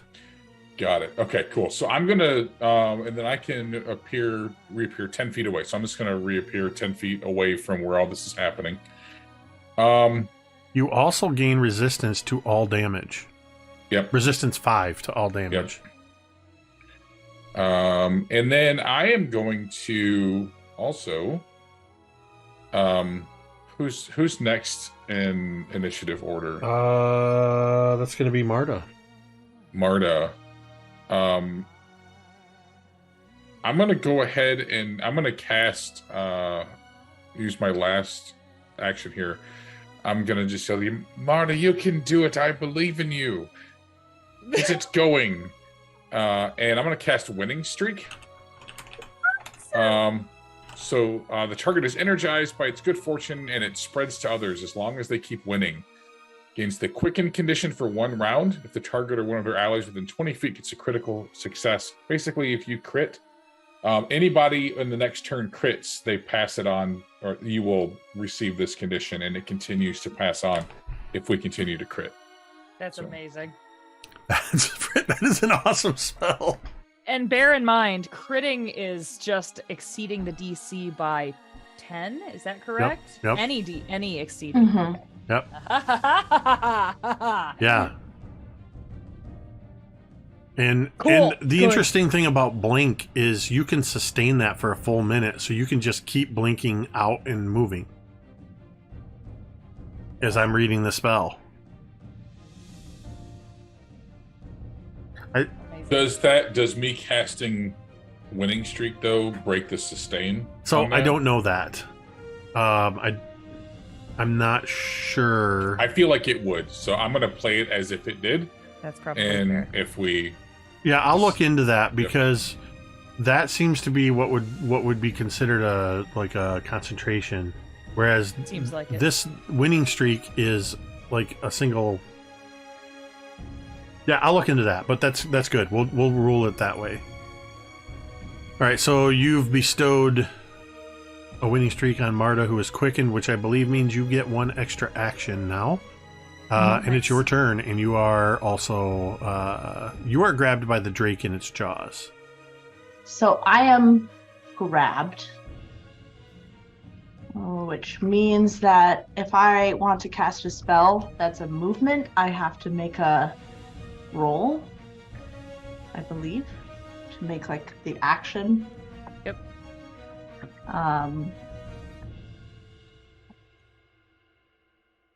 Just to move, Em? Like I attempt a manipulate action. Oh, okay. Yeah, I think technically, Dwight, make you a would have gesture. had to do that for Mizya too. But we're gonna roll forward. Clearly, I need to read up on the conditions and how they work a little better. Okay. But yeah, We have a focus now. yeah, I do remember Any- reading that the spells fall under the manipulate action, which you do have to make a. It's a low DC, isn't it? DC 5 flat check. Yeah. Yeah. A DC 5 flat check. A flat check? Is that just a D20? Yeah. Okay. I'll say yeah. I believe I that's think a what it flat is. check I is rolled just an with 18. no We're mod. good. Yeah. It Yeah. rolled over from a 4, but it was an 18. So- All of a sudden, you blink back into the Shambler's Vine. Okay, cool. I rolled a 7. So, Nice. Right? Marta's going to move up and she's going to, like this. I imagine this thing's like holding on to her arms.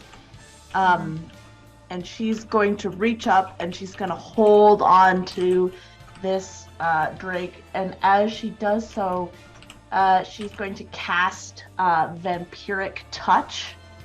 Oh, damn. Okay. Yeah. On it. And It needs to make a fortitude saving throw. It has to be a living creature, which I think is living. Shalicia's a Seems like it. Oh my gosh. So it makes a fortitude check. Okay, where's its fortitude? Okay. What's the DC? I think so. My divine DC. I think that what I'm that's using? yeah, I think that's it for your spell casting. It's 25. I rolled a 20. Whew. Oh, I rolled a 3, so it Get him, failed. Marda. And I Get him, Marda. I just looked at what the vampiric does. So And it's one of my signature spells, so it's a heightened +1, so I do 32 points of negative damage to it. let me see if it's immune to negative damage. It is not. Damn. And I get temporary hit points equal to half that. What does this look like? And I should have asked you as well, Mizya. So I'm getting caught up in the mechanics of things, but what does this look like as you cast Vampiric Touch on a jungle drake? So I imagine, so Marda's been hearing this voice ever since the tree had called to her, and it's this like very sing-songy voice that feels very different. It's that heartbeat that she keeps hearing, and she hears it again as you don't see stars or those like butterflies that you normally see with Marda, but instead, as she grips on, you see what looks to be roots almost appear along her forearm, growing like veins up and pulsating up her arm and onto this this drake as she grips onto it and spreading the veins up into the drake, which in turn begin to desiccate it from that origin point. Wow. Damn. Fantastic. Oh man. Oh, you know what? I skipped over Vornush'ka. Vornush'ka, you should have gone earlier, so it's your turn now. You are still muted. Oh, sorry. Go ahead. Can Marda still go? Can Marda Oh yeah, finish her yeah. turn? Sorry, Yeah, sorry. let Yeah, Marda because you finish still that. have. Yeah. I still have one action left. I would say because you of were the quickened, so. Quickened. Yeah. How far is Marda off the ground? I'm gonna say 10 feet. Okay, she's gonna try the escape action, so escape from being grabbed. So I have to check my unarmed attack modifier against the DC in effect, which is typically the athletic DC of the creature grabbing me. So let's see. For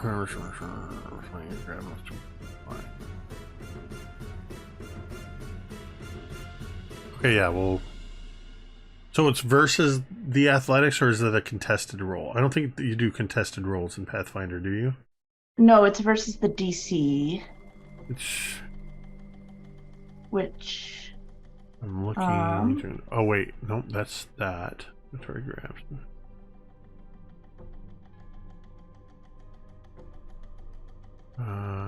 Grab poison. So it would be its athletics bonus, basically, right? I believe so. Because I'm not seeing anywhere else that says the DC, so we'll use that for now. Okay. So I'm going to use my my unarmed attack modifier, which is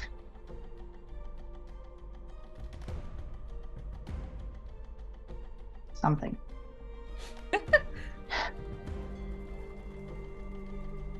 Wouldn't that I am not sure.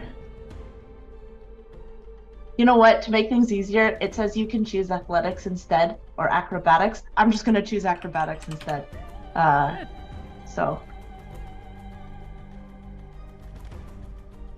Okay. Boo, that's a 6. It's a what? A 6? A 6. Yeah, you are still held by this thing. Vornush'ka. That's my turn. Okay. So, Vornush'ka is wrapped up in this twine, correct? Yes, in a vine, yes.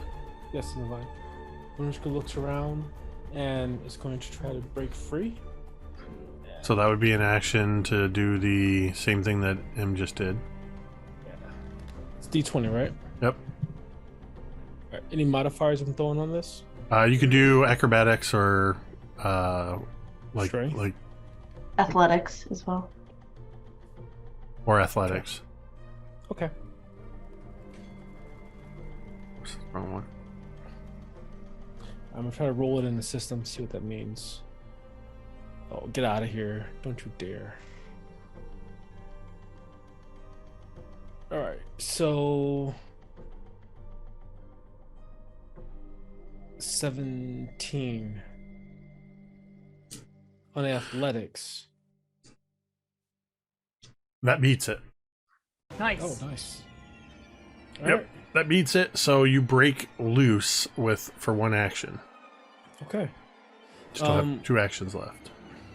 Alright. Can I see the center of this thing that is grabbing me? Like the body of it? It's basically a big old pile of leaves and sticks. Alright. Gosh, I want to use powers of blood axe, but we don't understand it. So Vornush'ka is going to jump, swing, dive into the middle of this mass with the axe, cleaving down upon it All right. with all of the might. Awesome. So because this is his first attack, he doesn't get the attack penalty, right? Correct. Okay, perfect. Full strength. Okay. Any modifiers I'm throwing on this one? You broke free, so you're just rolling with your whatever your weapon. I think you have a battle axe in your stuff. Yeah, I got a battle axes. Use that and throw a +2 on top of it, Okay. All right, let's throw it. because we know you got some kind of bonuses. We just don't know what they are yet. So we'll call it a Right. +2 for now. All right. +2 item bonus. 19. So you strike into the shambler, and you feel your axe pass right through the leaves and slam into the ground. Damn it. You do no damage to it. Ah, piss. You have a third action. You can attack again with a -5 penalty. Absolutely. What are we talking about here? Probably a 1 doesn't hit anything, does it? That's a critical fail. Stop. Oh no. You don't get to use the blood axe anymore. The curse is broken. By failing. I'm not sure I'm even rolling this right on this. I rolled it on the Pathfinder website, so I'm not sure I did it right. Okay, dude. It's in the ballpark. It's fine. So I'm gonna say make a quick reflex save for me. I'm just gonna rule this real quick. 6 doesn't do anything. Nope. So Wait, with this wait, critical wait. fail, after you escaped from this thing and you attempt to swing into this mound, you find yourself caught up in the vines once again. You are grabbed again. Yes. Flip. Save us all, Flip. Flip is going to look at the shambling creature that is gripping him, and he is going to say, "Ha ha!" And then he's going to cast a fireball. Did you cast a what? A fireball. Okay. What a fucking stud. Make me a reflex saving throw, please. I bet a shambling mound has a great reflex. So Its reflex is so high. So many reflex. That is a 30. okay, well that's a saving throw. So I guess you take nothing then, or you still take half? I think it's half. Unless he has evade. Or evasion. I don't know, because it doesn't say anything about half damage in the spell. Yeah. Okay. For now, let's call it half damage. All right. 20, until I 30. This is giving me all the things I need to look into to make sure I There's understand. A focus now. And that's it. Also, oh, interesting. What was the fire damage? 30. Total, or was that halved? Would that That's have to be? That's total. Total, so it'd be 15, and then it actually has resistance, so it takes even less fire damage. However, as Flip casts his fireball, and it seems to almost be absorbed into the mound, and fortunately, Vornush'ka, while you feel the heat, you're not fully caught into it. You all hear more peals of thunder, and you hear this multiple sounds of loud cracking, and several large branches from high up. They don't just fall, they break and they come flying down, and as they're flying downward, you see all the extra branches are sort of peeling away, and each of the drakes just shoom, shoom, shoom, gets speared with these branches.